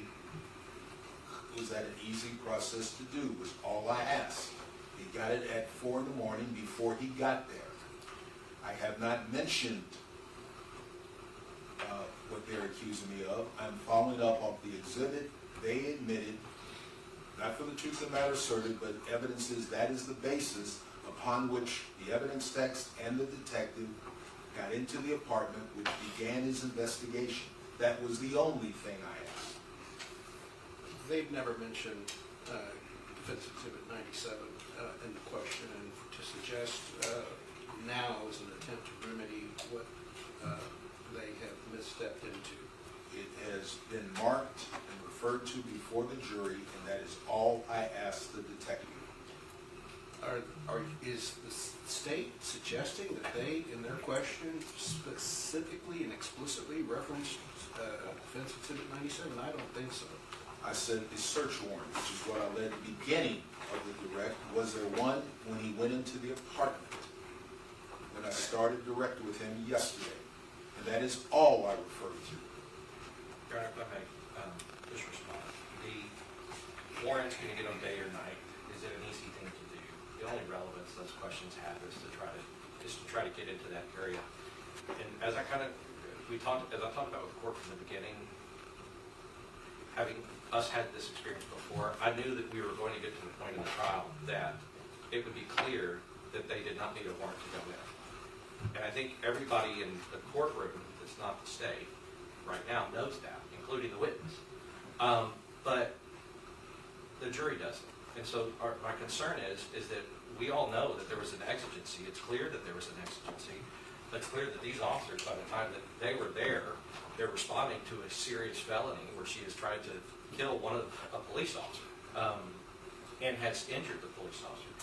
So it goes back to under 403. I mean, one of the other aspects of 403 is there's a confusion of the issues with the jury. And right now, if we could imagine getting to the end of this trial, and I know the court's going to instruct the jury properly, but if we get to the end of this trial and the jurors convict these men because they think they needed a warrant to go in because of what the state's been doing this whole time, then that would be an injustice for these men because the law clearly states that there didn't need to be a warrant to go in. And the state is continuing to say that it did. But that's a question of law. It's a question of law that a court and a judge should decide. They do not have 3823 right to make a question of fact. They do not have the ability or the right to have a 3823 instructions. The jury will not, they are the judge of the facts, but the law is with the judge and the court. And the law is clear that in this case, with these facts and these circumstances, as the court has seen, the officers did not need a warrant to go into that house for an arrest. And so the idea that, it's an easy thing to do, you can get it day or night, and all that stuff is just to keep putting in the jury's mind that somehow they needed a warrant. And in this case, they don't, and they didn't. And the reason Mr. Cifuentes keeps referencing that, because there's a federal opinion also that says that they did. So that's under the 4th Amendment of the U.S. Constitution. And under this, I mean, I think that the cure is the federal opinion, but I understand the court's hesitance because it is strange to offer something else. But if they keep opening the door, we don't have a choice. The other fact is, as the court has pointed out, this is a matter of whether or not they're reasonable. It's not whether or not they had a warrant or they were unlawfully arresting her. So the court can instruct the jury, I'm the judge of the law. In this case, you are not to consider whether or not they had a warrant, because I have determined that as a matter of law, that they did not. And then that would rest the issue, and then it would rest any issue of possible confusion with the jury. And so I guess I would just add to that request and just say that as it's been building throughout this case, our concern, everybody's concern at this table is that there's going to be an unjust conviction because the state has been allowed to argue an issue of law to the jury to confuse them on what's really an issue here, which is whether or not they were reasonable in their use of force in response to the deadly force alleged by the complainant, in this case, Melissa Perez. Your Honor, I have not argued law. It has come out that a search warrant is available, and the charge for that warrant has already been discussed. He has just finished testifying about how he obtained the arrest warrants. Those are separate and distinct things. The jury can understand that. All I asked was when it was available, as to when evidence has already been there, the evidence that's all I asked, as I am concluding, hopefully, my direct. I have not invaded anything else.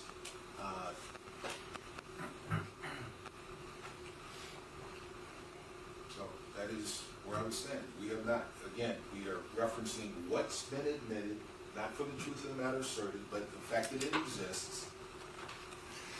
And it concluded with the arrest warrant. And Judge, the truth, I don't know why, with all respect, the counsel keeps saying the truth of the matter asserted. That's hearsay. We're not under 801 hearsay. We're talking about an issue, Judge, and I think Mr. Goss was extremely accurate. That there is a tremendous concern at this table, Judge, by all counsel here, that this is confused. This jury's confused. And not that we can do this. If we took a poll, I guarantee you that there's a nexus there, and we all know that that's not the case.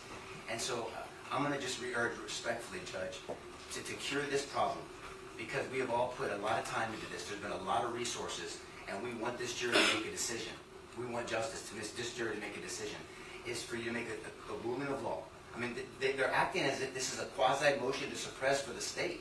It's odd. I'm sitting here trying to listen, and I'm trying to figure this out, and the roles have been reversed, and it's weird. As Mr. Goss said, they don't have a 3823 right.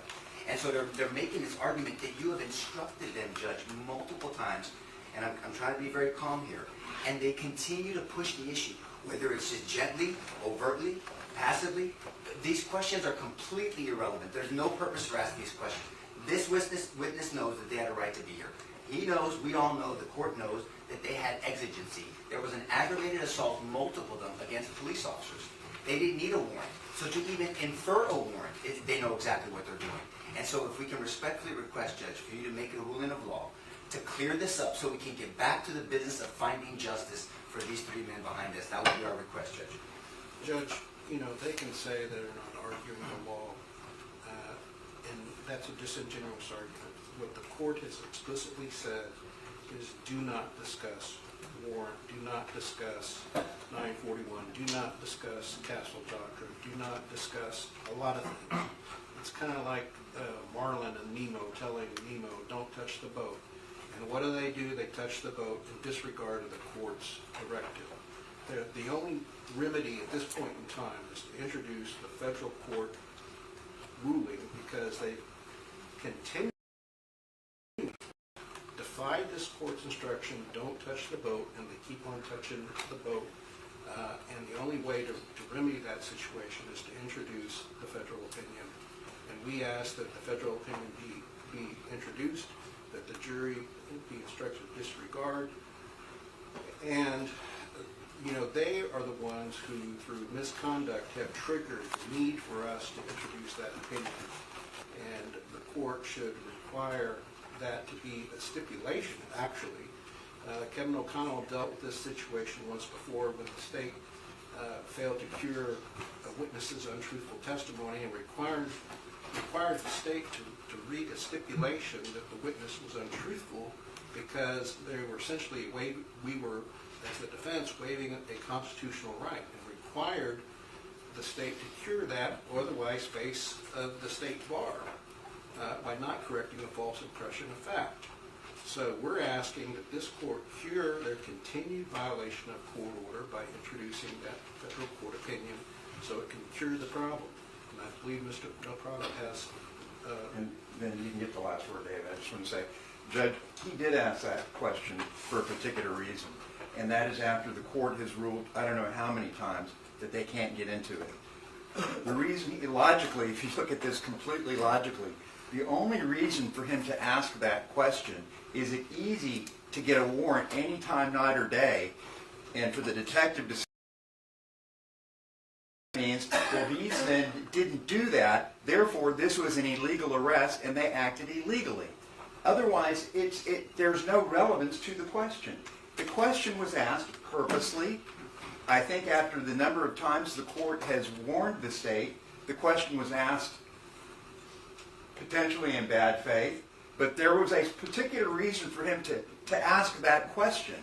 And this detective obviously knew it was coming, and so I would join in the rest of the team in asking for the court to admit the federal court opinion which talks and looked at all the videos just like this detective did, and the federal judge said they acted reasonably and that there were exigent circumstances.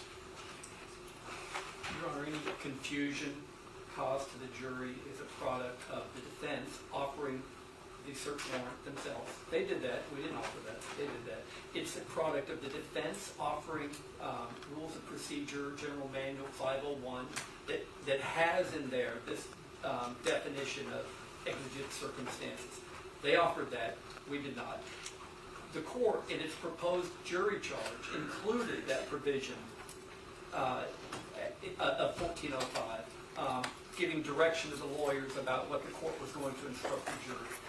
They have not been engaged in any bad faith whatsoever in pursuing an explanation for the things they put into evidence. They put into evidence, Your Honor. And this notion of this federal opinion being rebuttal to an unlawful arrest, it is actually not a rebuttal to an unlawful arrest. That opinion, and I've invited you to read it sooner, says nothing about the arrest being unlawful. It says nothing about it. It only speaks to Fourth Amendment issues on the federal level about their definitions for reasonable in 1981 action. It says nothing about that. So it doesn't even rebut the things they claim it does. Anyway, this question asked by Mr. Harris is perfectly appropriate in asking a jury, and it does not say anything more than, yes, we can get a warrant 24/7, 7 days a week. And Judge, just so I can respond to that briefly, we had to enter whatever we had to enter because they got up in their opening statement, and Mr. Harris's opening statement was full of, they had to get a warrant, and a warrant, and a warrant, and a warrant, and a warrant, and a warrant. And so as he was doing that over and over, we did have to respond to what they did in opening statement. And they said that was their case, and that's the case they made to the jury. So it was basically beat into the jury by the state in opening statement that they had to get a warrant. And so moving from that, so as far as with the federal opinion, as I said, I understand that the court might have an issue with that, but I will say that in the federal opinion, it says that the old man in the apartment was a clear exigency for these officers to go in, and it does say that. And so that is addressing the clear exigency. As I said, as an alternative, if the court does not want to, and I believe that the court would be in every right to cure this issue and cure the issue with the jury by instructing the jury, if the court believes it. I mean, you could also make a ruling that they had to have a warrant to go in, because that's your prerogative. That's you're the judge of the law. But I think with seeing all the evidence, and if we were arguing a motion to suppress, and the state was arguing that whatever evidence was seized in the apartment, the officers had the right to go in there and see it in plain view, I think the court would, in that situation, tell the defense, I'm sorry, but there was an exigency there, and I'm going to deny the motion to suppress. And just like that, that's all we're really asking, because if that issue gets cleared with the jury, just like Mr. LaHood said, we can try the rest of this case and not have to worry about that issue. The issue that Detective Soto originally filed his case and originally put in the report was that the officers were not being with deadly force at the time. That was his conclusion. It didn't have anything to do with a warrant. It didn't have anything to do with they were unlawfully there. It did not have anything to do with a lawful or unlawful arrest. And so that is a theory that I believe after the body cam has actually been viewed by professionals and by lawyers, and everybody knows on the same page from what we see that they are being presented with deadly force. And so they had to change their theory from what the detective originally said. And the problem with that theory is it's a pure matter of law with the court. And so that's why we are continuing to ask for some relief to, I guess, to stop this issue of whether or not there was an unlawful arrest, because there was an exigency and there was not an unlawful arrest. And on behalf of Eleazar Alejandro, we do not waive any alternative remedy. We're asking that the jury be instructed to disregard the last question, that the federal opinion be introduced into evidence, and that we be given a motion for mistrial with prejudice. And the determination of exigency, Your Honor, is a mixed matter of law and fact. It's not just a question of law for the court to answer. There's been all kinds of facts asserted by them, once again, about they're concerned about the old man, and there's contradictory facts to that since nobody goes and checks on them. They are offering facts about they're looking for evidence of a crime. That doesn't meet the exigency, but they're arguing. They raised all these facts to try to create this exigency, okay? This is a question for the jury to decide if it's not pulled from them, in a sense, to decide whether or not the exigency exists because there was an immediate and continuous attempt to arrest this person due to destruction of evidence, her being a threat to somebody else, or somebody requiring assistance. These are issues, clear fact issues, that have been set out before the jury by the defense. And for them, the jury then not to get into jury instructions, ultimately the opportunity to weigh those facts and apply the law to those facts makes no sense to me. Judge, just briefly on behalf of Alfred Flores, we would request in the ruling as well.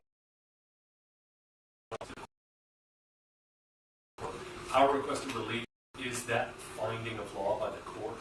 Should you choose to not put the federal opinion in, that's our request for relief. I would also offer up that after conferring with my cohorts, we could make a motion to retract from evidence things like that search warrant and things that could further confuse the issue with the jury. We could withdraw those exhibits by agreement, and that would further cure the issue and allow the court to make the clear ruling of law, and then we could decide on the issue at bar. And Judge, I just want to be clear, and I agree with Mr. Bishop, I want to be clear that mixed questions of law and fact, I think as the court knows, that those are questions for the court to decide. Jurors are not given mixed questions of law and fact because the fact that the law is in there makes it to where that's confusing for the jurors. They're not trained to do that. They weren't elected by the citizens of Bexar County to make those decisions, right? That is strictly the purview of the court. Again, as Mr. Lunan pointed out, it is a mixed question of law and fact, and that is the court's purview. And I do not know of any time that a mixture, pure question of this is not.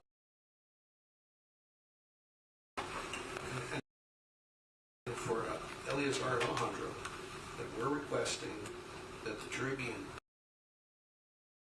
asking any exhibits to be withdrawn, that the jury be instructed to disregard, that the federal opinion be not introduced, then we would ask that a mistrial be granted with prejudice because the state has willfully violated this court's rulings numerous times. And the willfulness is patently obvious because if they truly believed that the arrest or attempt to arrest was illegal, they should have been required to give the statutory warnings before grand jury of all the witnesses they're now accusing of making an illegal entry. They cannot say that they did not anticipate at the trial that they would make this argument that it was an illegal arrest. So we asked for those specific remedies, and if the request is denied, we're asking for a mistrial with prejudice. All right, so the court will caution both sides to read the revised exceptionally preliminary draft of the jury charge. That is not the ultimate, that's not going to be the final jury charge. This is just kind of where we're headed. And obviously the evidence that comes in is going to affect how that charge reads ultimately. The jury charge will not be provided, will not be providing the jury the opportunity to make any decisions related to a warrant, so those issues are not a relevant topic. I need to consistently caution both sides to get away from those types of arguments because it'll open up a can of worms that neither of you are going to like. I will take judicial notice under Rule 202. Well, I'm not going to allow the jury to read it under 202E. Let me backtrack. I'm not going to make a ruling on the federal court decision yet. I want to make sure we're safe on that. But I will deny the motion for mistrial. And I'll instruct the jury to disregard any questions related to search warrant. And I'll hold the federal court opinion under advisement. Just for clarity, Judge, and I know you're being very gracious when you say both sides, I want to make sure that we are on the same page. What are we doing that could be violating your ruling? I think it's this government that's doing that, Judge, right?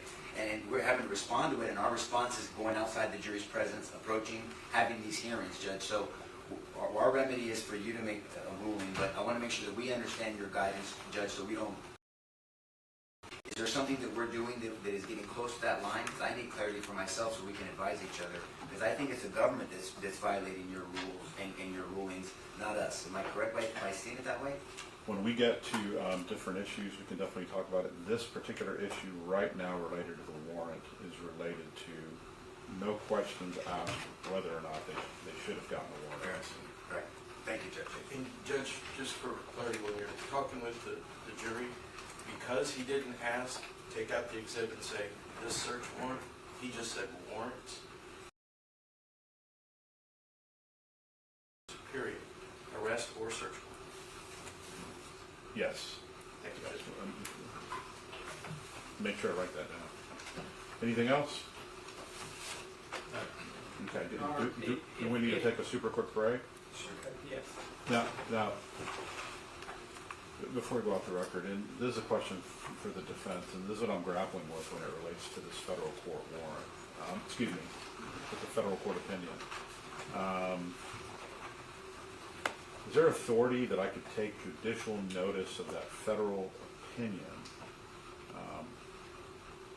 Number one. And number two, what law provides opportunity to read that opinion? These are just questions as it relates to taking that under advisement. Yes, we ought to consider. We'll start receiving it. Okay.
been determined by this court and another court.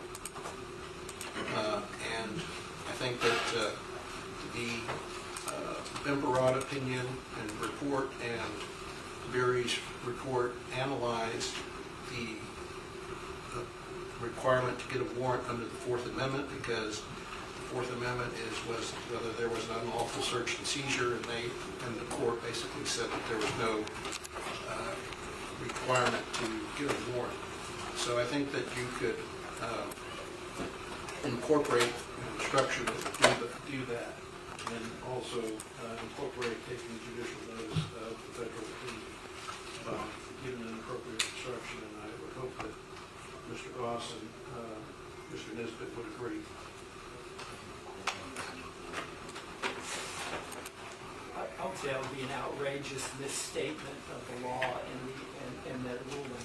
That ruling had nothing to do with applying state law issues about 931, 932, 941, 942. Didn't involve those at all. State law has different requirements and different protections than the federal law does. And to say that federal law is dispositive on the issue of whether or not that the entry into Melissa Perez's apartment was lawful or unlawful, it had no application to that whatsoever. Had no application. Your Honor, if I can just say this, I think ultimately, I'm not married to any solution except the solution that tells the jury that is not to be something that they consider. That's it. Whether or not they got a warrant is a question of law. It is not for them to consider. And so whatever solution the court thinks is the best to do that, based upon what we've already heard and based upon the opening by the state and based upon some of the evidence that's come in, I think that ultimately how the court wants to do it is fine with us. It's just we're just very concerned they need to do it. We've observed the jury writing. Like there's jurors writing notes every time the issue of warrant comes up. We know that they're interested in it. We did have that first note that came out, that weird note from the first day before, like when we just started. That it's obvious that they're focused on that and they're focused on that issue. So that's why, like I said, whatever the court thinks is best.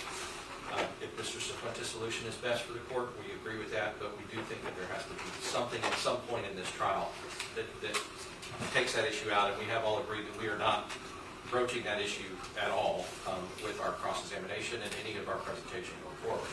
It's just that if there wasn't that admonition to the jury later, we have all these experts that would say that that's ridiculous. They did not need a warrant to go in.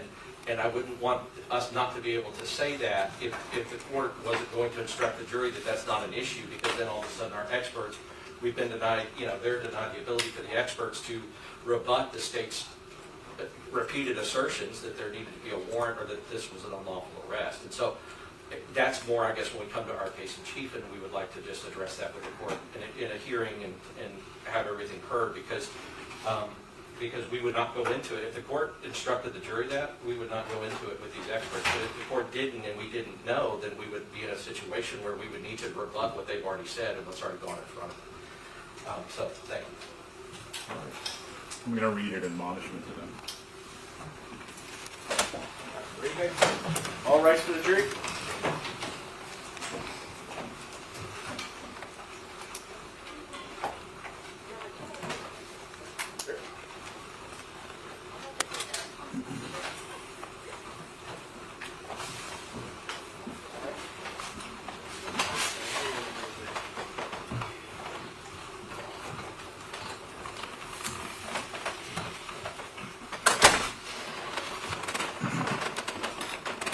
Maybe see it? All right, welcome back, members of the jury. We're going to make sure you get your exercise today. Remember I told you after I swore you in, any instructions I give you, you have to follow them. I'm going to read an admonishment or an instruction to you now. You have heard testimony and arguments regarding the issue of whether the defendant officers were required to obtain an arrest warrant before entering the complainant's apartment. As a general matter, whether or not police officers are permitted to enter a person's residence to make an arrest without first obtaining an arrest warrant is an issue of law for the court to decide, and that is usually the subject of a motion to suppress evidence. It is not an issue for the jury to decide in these cases, and all such evidence is irrelevant. You are instructed to disregard all questions, testimony, and evidence related to the subject of whether these defendants were obligated to obtain an arrest warrant and are not to consider such evidence for any purpose. All right, State, you may continue.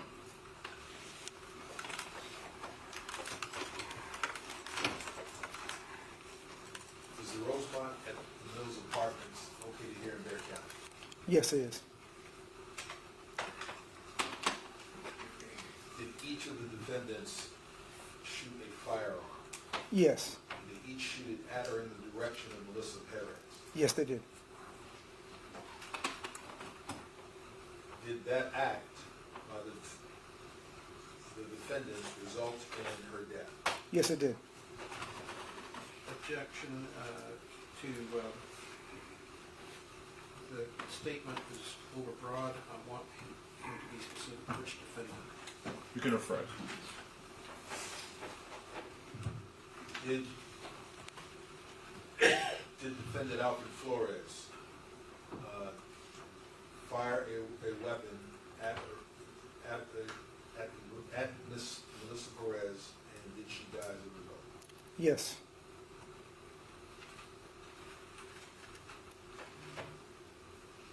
Is there a second wound to Miss Perez? Yes. Did your investigation determine as to which of the three defendants could have fired them? Yeah. Objection, it calls for speculation and lack of personal knowledge. Asked if his investigation led to that answer. And that calls for speculation. It's his investigation. The witnesses that have testified, or the forensics, the ballistics, Emmy, and none of them can say with certainty the cause of the second bullet. So he's going to be speculating, and he does not have personal knowledge. All right, State, I'll let you rephrase that.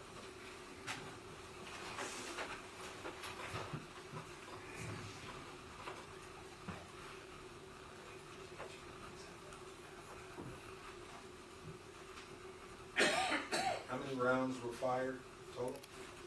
16 rounds. How many entry wounds were on the body? 2 entry wounds. Did all three defendants shoot at or in the direction of Melissa Perez on June 23rd? Yes, they did. Were they all acting, were they all serving as members of the San Antonio Police Department when they did that act, those acts? Yes, sir.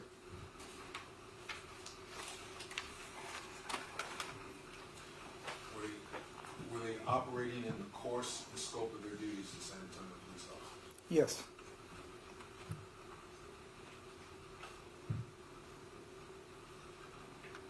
Your Honor, I have no further questions. State will pass the witness. May I proceed, Judge? Yes. Detective Soto, you and I know each other Yes, sir. professionally.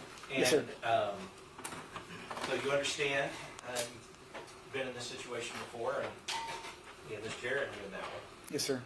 You understand that I'm going to ask you some questions. They're going to be hard questions. Yes, sir. You understand why I'm doing it? Yes, sir, I do. Yes. Because, and I think even more so, you understand that I represent Nathaniel Villalobos, but I mean, all of us over here represent all three officers that you charged with murder 16 hours after the event occurred. You understand that? Yes, I do, sir. Okay. So, I want to start with one thing you said. Oh, you know, and just real quick, that image that they left up there while you were testifying, it's Melissa Perez being handcuffed by Travis Thompson, right? Yes.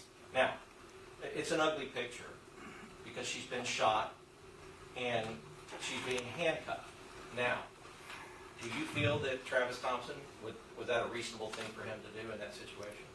From my experience, that's what most officers do on almost every officer-involved shooting. That's just that they do that. Yes, sir. Yes, they're Yes, sir. supposed to do that. Yes, they're trained to do that. Yes, sir. They're trained to do that because the person can still remain a threat and they want to make sure that they're not a threat.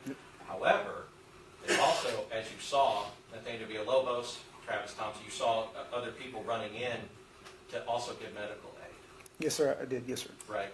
Because, murder charges that you're intending to cause somebody's death, but it seems clear that when they're giving medical aid, they were actually trying to save her life. You would agree with that? It looked like they were, yes, sir. They were It in there looked like trying, they yes, were. sir. So they weren't intending to cause her death, they were trying to save her life. They were in there trying to save her after they were shot. She was shot, yes, sir. Right, and that's also what officers are trained to do. Yes, sir. Because they're not shooting somebody, like people out in the street, they're shooting, they may shoot each other because they're mad at each other. The officers aren't shooting anybody because they're mad at them. They're shooting because they believe that they were presented with a threat of deadly force. You agree with that? Yes, sir. And the entire time that you saw these three men on the body cam, the body cams that you watched, you saw these three men, they were acting politely. You would agree with that? Yes, sir. For the most part, they were, yes, sir. Yeah, I mean, they were trying to talk to her, use different tactics to get her out of the apartment so they could arrest her, right? Your client in particular was really trying to get in there and try to resolve the situation, yes, sir. And he was polite about it. Yes, sir.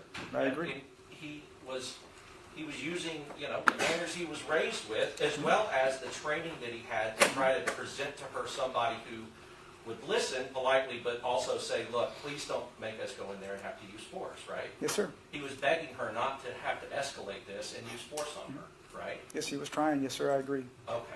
And Sergeant Flores. Sergeant Flores is out there, and you can see that he is like listening to different officers calmly. He's trying to get an assessment of the situation, right? Yes, sir. I agree. Yes. He's listening to suggestions from Officer Chernak. He's listening to Officer Villalobos. He's listening to Officer Salinas to see like what had happened before and try to get an idea of that. You saw him doing all this. Yes, yes, sir. I did. And he's not. And then even when he goes to Ms. Perez, he asked her sternly, I mean, this could be complicated or simple. Which way do you want to do it? And she said, well, I'm not. You got to get a warrant. I'm not coming out, or whatever. She's screaming at him. But he says, sure. But he says, look, you hit one of my officers. We're going to arrest you. You're coming out. You saw him say that. Yes, sir. I did. He didn't say anything like, you cut some wires, and so, we're going to come in and arrest you. That's not. He didn't mention any of that. No, it was about the assault. It was about Yes. the assault Yes. on Officer Salinas. Now, an assault, as you know, on Officer Salinas with a candle can be either an assault on a peace officer, which is a second-degree felony, right? Yes, sir. Or it could be an aggravated assault on a peace officer because a candle glass can break, glass can cause serious bodily injury, and you agree with that? I mean, that from what I saw on body cam, it just seemed like a regular assault, sir. Well, to me. Yes, sure. And by regular, meaning a regular second-degree felony assault. Yes, sir. Right. On a But peace she- officer, yes, sir. But if she had thrown that candle and hit him in the face with it, and it broke and cut him, that's ag assault. Objection, cause speculation. I don't think it does. I think that, it's not speculation, it's just something that he knows. You can rephrase your question. Okay, so you understand that, because I think what you were saying is it looked like a regular assault, meaning it looked like regular bodily injury, not serious bodily injury that he suffered. Exactly, yes, sir. Right. But you know that if something else happened with that glass and he was cut seriously and disfigured, that could be serious bodily injury. Yes, sir. Right. There's a possibility, yes, sir. It wasn't by any of her doing that he got hit in the arm, not the face. It just happened to be where he got hit, right? Correct. Because she got in that window. Judge, may I stand up, please? Yes. She got in that window with that candle and she flung it. I mean, she didn't care where it went. It could have hit him straight in the face the way she threw it, right? Yep, yes, sir. Okay. Yeah, just depends on how it left her hand, yes, sir. Right. So, I guess ultimately, if you could, because you said you reviewed these body cams, can you tell me how many felonies Melissa Perez had committed before these three men got on the scene? And you can pick the earliest, because honestly I can't remember which one was earliest, but Sergeant Flores, Officer Alejandro, Officer Villalobos. They got on the scene about anywhere from 12 to 20 minutes before the incident, right? Yes, sir. And you've seen with the body cam that this thing has been going on for hours. Yes, sir. I think it started, I guess, around 12:44, I believe. Which is yes, the sir. first officer arrived, Yes, but sir. the thing was cut at 11:30, Right, yeah. right? And Yep. so the first officer doesn't arrive for an hour and such. Other officers arrive, but these guys arrive, I mean, we're talking about 20 minutes or less Right. before the incident. Yeah, they arrived pretty much, yeah, right Right. before it. So, when, by the time that these three arrived, do you know, and can you tell us, what felonies Melissa Perez had committed before they got there? Well, the assault is one of them, yes. Yeah, that's true. What were the other ones? That's it. Okay, so you said that's it. And by the assault, are you referencing the assault on Oh, Salinas? Jonathan Salinas, yes, sir. Okay. All right. So, I kind of want to walk through that. Okay.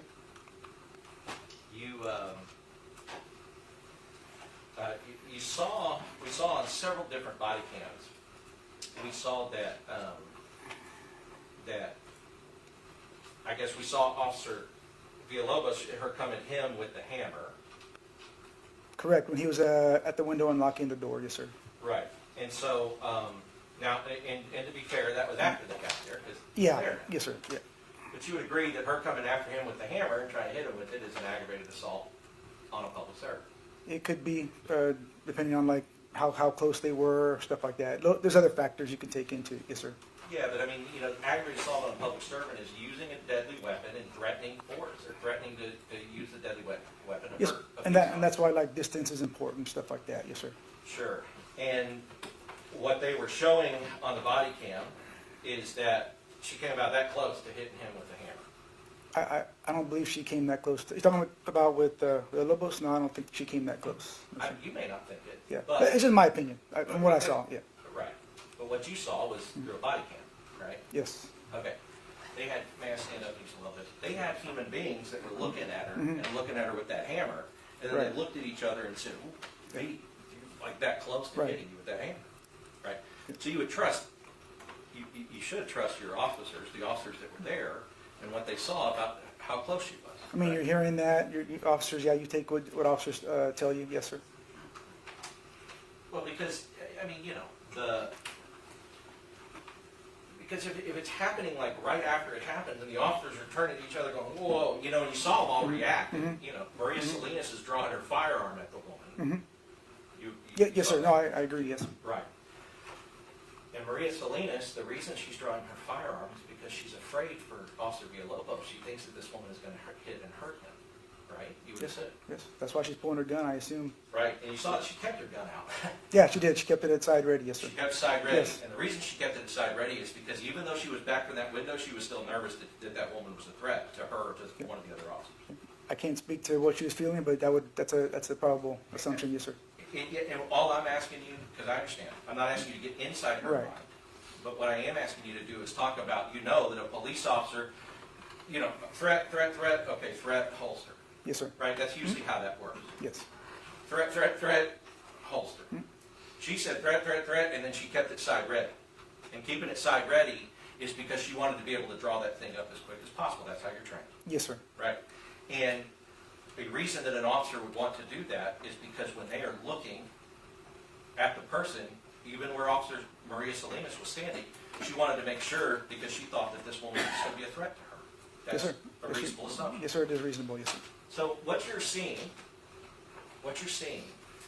on these body cams that we saw, that we've just been watching, you are seeing not just these three men, but you're seeing other officers reacting to what they see as a deadly threat to them or others. Do you agree with that? Yes. So, and you haven't charged Maria Salinas with any crime for pointing a gun at her, right? No, sir, I did not. You didn't go and walk a warrant on Maria Salinas 16 hours after the incident. No, sir. You didn't talk to Captain Van Deffen about Maria Salinas and like how crazy it is that she would draw her gun on a woman that was clearly not a threat. You No, didn't that do was, we did not, nope, that was not discussed. because you believe that Maria Salinas, when she drew her weapon and pointed it at that woman, was responding to a legitimate threat of deadly force against Officer Villalobos. Yeah, and that's what she's interpreting, yes, sir. Right. Well, and you know, because you said that you watched her body cam. Did you read her statement? Yes, I did. Okay. Did you read her statement before you went and got the warrant? Yes. Okay. So, you know, and did her statement, was that part of the reason, the decision making that you did, in order to come to your conclusion that you needed to walk a warrant on these men for murder. Yes, it was reading all the statements, yes, sir. Right. And so Maria Salinas, you agree, she was front row seat to this thing. Yes, I do. And in fact, that's the front row seat. She was the second row seat. Right. And in her statement, she said, the only reason that I didn't shoot when they shot was because they were in front of me. Mm. You saw her, did she say? I do recall her saying that, yes, sir. Right. Yes, sir. So, but in your mind, if they're all wrong, then she would have been wrong too to shoot, right? Yes, sir. Yeah, Right. she would have shot. Yeah. If she would have She'd shot. probably be there so what also. you were doing was you were basically saying anybody out there that shot, arrested for murder. Anybody out there that didn't shoot but pointed the gun, not arrested for anything. Right? I mean, the way you're putting it, making it simple. Well, Yeah. it Yes, is sir. simple, Yes, sir. because that's kind of what you did. Yes, sir. Because, you know, as far as with Maria Salinas, if Maria Salinas and Officer Alejandro were switched, it would be Sergeant Flores, Maria Salinas, and Officer Villalobos sitting in that chair, right? Well, I mean, we don't know. She might not have shot. She told you that she would have. But The that only was- reason she didn't is because she didn't want to shoot one of these guys That in the wasn't back of the the head. prior time. Would she have really shot? We will never know that. The female picked up the hammer, raised it above her head, and moved quickly towards the door. The female was moving aggressively toward Officer Villalobos and Sergeant Flores. I was afraid the female was going to assault and injure them. Mm-hmm. I did not fire my weapon because I was behind other Right. officers. Yes, sir. Right? Yeah, I recall her saying that. Sir. Right. So she didn't say I did not fire my weapon because I did not believe she was a threat. Right. She said I didn't fire it because, as she was supposed to, she's not supposed to shoot them in the back, right? Of course not, sir. Right. Yes, sir. And you can kind of hear her voice. Her voice is the one calling, crossfire, crossfire. Like Yeah. you can hear a female voice screaming Yes, out I recall that. as Chernak's coming in. Time, Now, please. sorry, and I'm sorry. Detective Soto, as you and I know, we can't talk over each other. I apologize. I'm sorry. You will probably know the answer to my question, but just please let me finish. Yes, sir. I'm sorry. Thank you. Crossfire. So that is what officers are trained to do when they know other people are coming in the back because they don't want to start shooting across each other, right? Yes, sir. Right, because Chernak's coming in through this back door here, and they're all at that window there. They don't want to start, if this woman is still a threat, they don't want to start shooting crossfire and maybe shoot each other, right? Yes, sir. And when I heard her saying that, it made perfect sense. Officers are coming from the back room, so yes, that makes perfect sense. Right, and so, and I say that to say that Maria Salinas, it seems, watching that video, that she has been trained well and is responding well to her training. You would agree with that? Well, she's responding to her training, yes, sir. I don't know what her training record is, stuff like that. I Sure, don't know. but she's screaming crossfire when she's supposed to. She's not firing it in the back of their heads like she's supposed to. But when she wrote her statement, she said that the way... I'm confused. You said like she's supposed to fire in the back of their head. Yeah. It's the way you phrased it. I guess it sounded kind of. Yeah. Well, I said she's not firing into the back of her head. Okay, now I understand. Like she's supposed to not fire in the back Okay, of her yes, now I understand now. head. Right? I mean, and what she's saying is like, I would have shot, but they were in front of me. Yes. So instead, they shot. Now, if they were behind Maria Salinas, she would have shot, and they would have not shot because Maria Salinas was shooting in front of them. Do you see what I mean? I understand what you're saying. Yes, So sir. what will happen is that these chairs would just be replaced by the people in the back. So the people in the back, if they were in the front, those three people in the back would be in these chairs, and if they were in the back, if they were standing back and away from all the action, like all these other officers, they would be in uniform, they would be out there on the street, they would probably be being called by us as witnesses for Officer Salinas, Officer, Travis Thompson, and one of the other sergeants here, right? And sir, I'm not trying to be smart with you or nothing like that. You're just assuming she would have shot at that. Yeah, she's saying that, but would she really have? When you're actually in that moment, how do we know she really would have shot? I'm like I said, I'm not trying to be disrespectful, nothing like that. Yeah. I get it, but that's what I'm saying. But she had every right to say in this statement, like, I wouldn't have shot because I didn't think that this woman was a threat. Yeah, I mean, based on that, yes, sir. I mean, you can assume that, but when you're actually in that moment, would she have really shot? We're never going to know that. Well, we'll never know, but here's what I'll tell you. When you see on her video, when the first time, when the woman comes with the hammer and almost hits him in the head with it, she looked, and I mean, she was And she looked around and she goes, I almost, oh my God, I almost. And you can see her saying that. And we all know what she's saying, I almost shot her. She's protecting her partner. Yeah. She's watching his back. She's watching his back. And he's protecting, and he's protecting. They're all protecting each other from this woman with a hammer. You'd agree with that? Yes. Okay, so she's protecting her partner. And she said, I was about to shoot. Can I say something though? Yeah, she's protecting her partner, but doesn't mean that it was what she did was reasonable at that time. Because based on the body cam footage, it didn't appear she was really that close to him. I know, and that's a tricky Right. thing about doing investigations on body cam. Because, and you should have been trained on this, I'm assuming you were, body cam is not a replacement for the human eye. Body cam cannot replace the human eye because it sits in a different place, it has a different angle, you agree with that? Yes, sir. Okay. I agree. And the human beings that are sitting there watching that, these are police officers who, they have no reason to tell Officer Villalobos, oh my gosh, it was that close. Vince Gomez going like, oh my gosh, she almost got you with that hammer. They have no reason to say that unless that's what they saw. You would agree with that? I mean, that's in the moment. She really feels that. I mean, I'm not saying, but from my view, from what I can see, and I can only go by what I can see on body cam, it appeared he really wasn't that close. They weren't that close. Right. That's what I'm saying. Yeah. So what you're saying is Maria Salinas, liar. No, My view of the body cam, truth. I'm not saying that. Well- That her interpretation was that it was close, but was it really? If you look at the body cam, it really wasn't.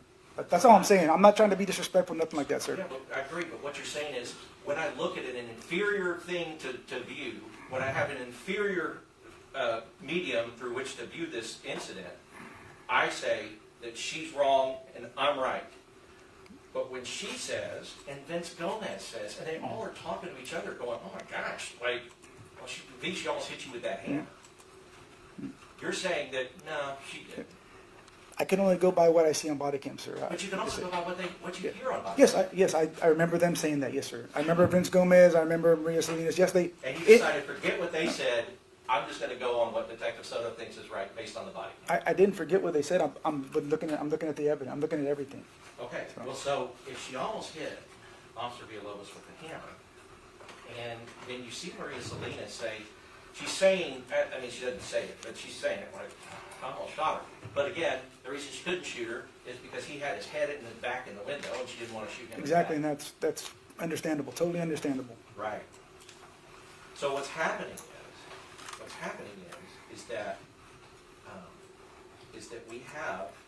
Did you see how many other officers drew at that final fire when they all came, like the ones in the back? The ones for sure I know, Maria, I think Thompson might have pulled his taser. I couldn't, but yeah, their officers did draw. Yes, sir. It looked like Thompson. Yeah. It looked like Thompson. I know some pulled the taser, but yeah, yes, sir. They did. There were multiple officers that They did were down. drawing their firearm in response to the threat. Yes, sir. And in your opinion, and why you walk the warrant for murder for these guys, is because you think all those officers were wrong in what they were perceiving, and you were right because you saw a body cam.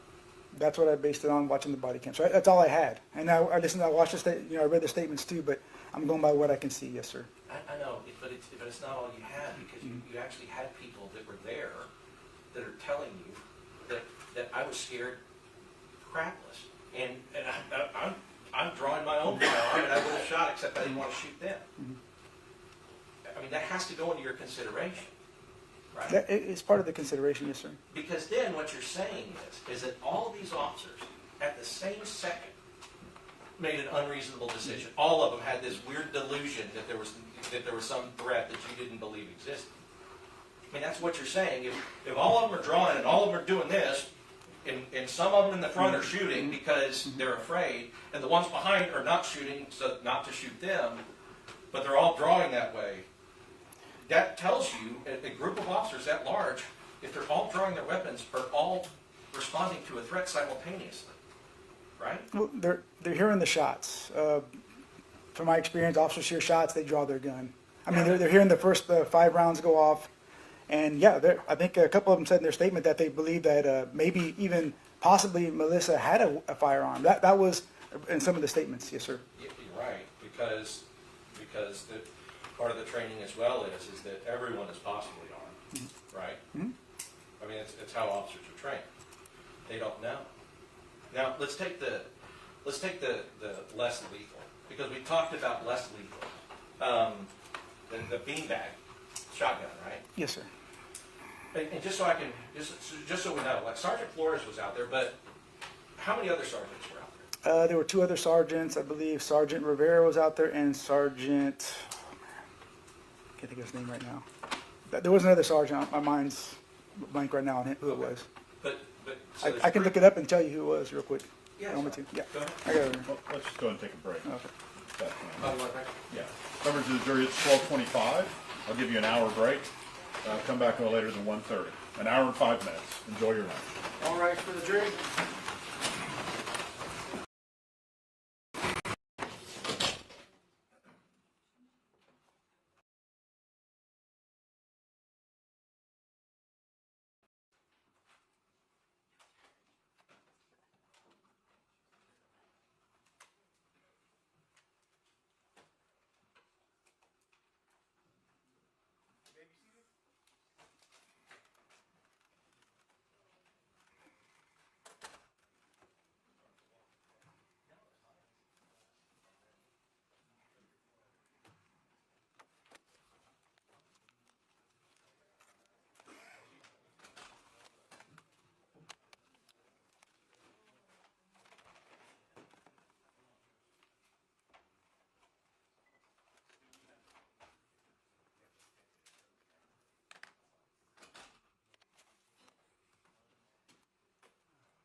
No, definitely. I'm gonna be cognizant. I'll make sure I do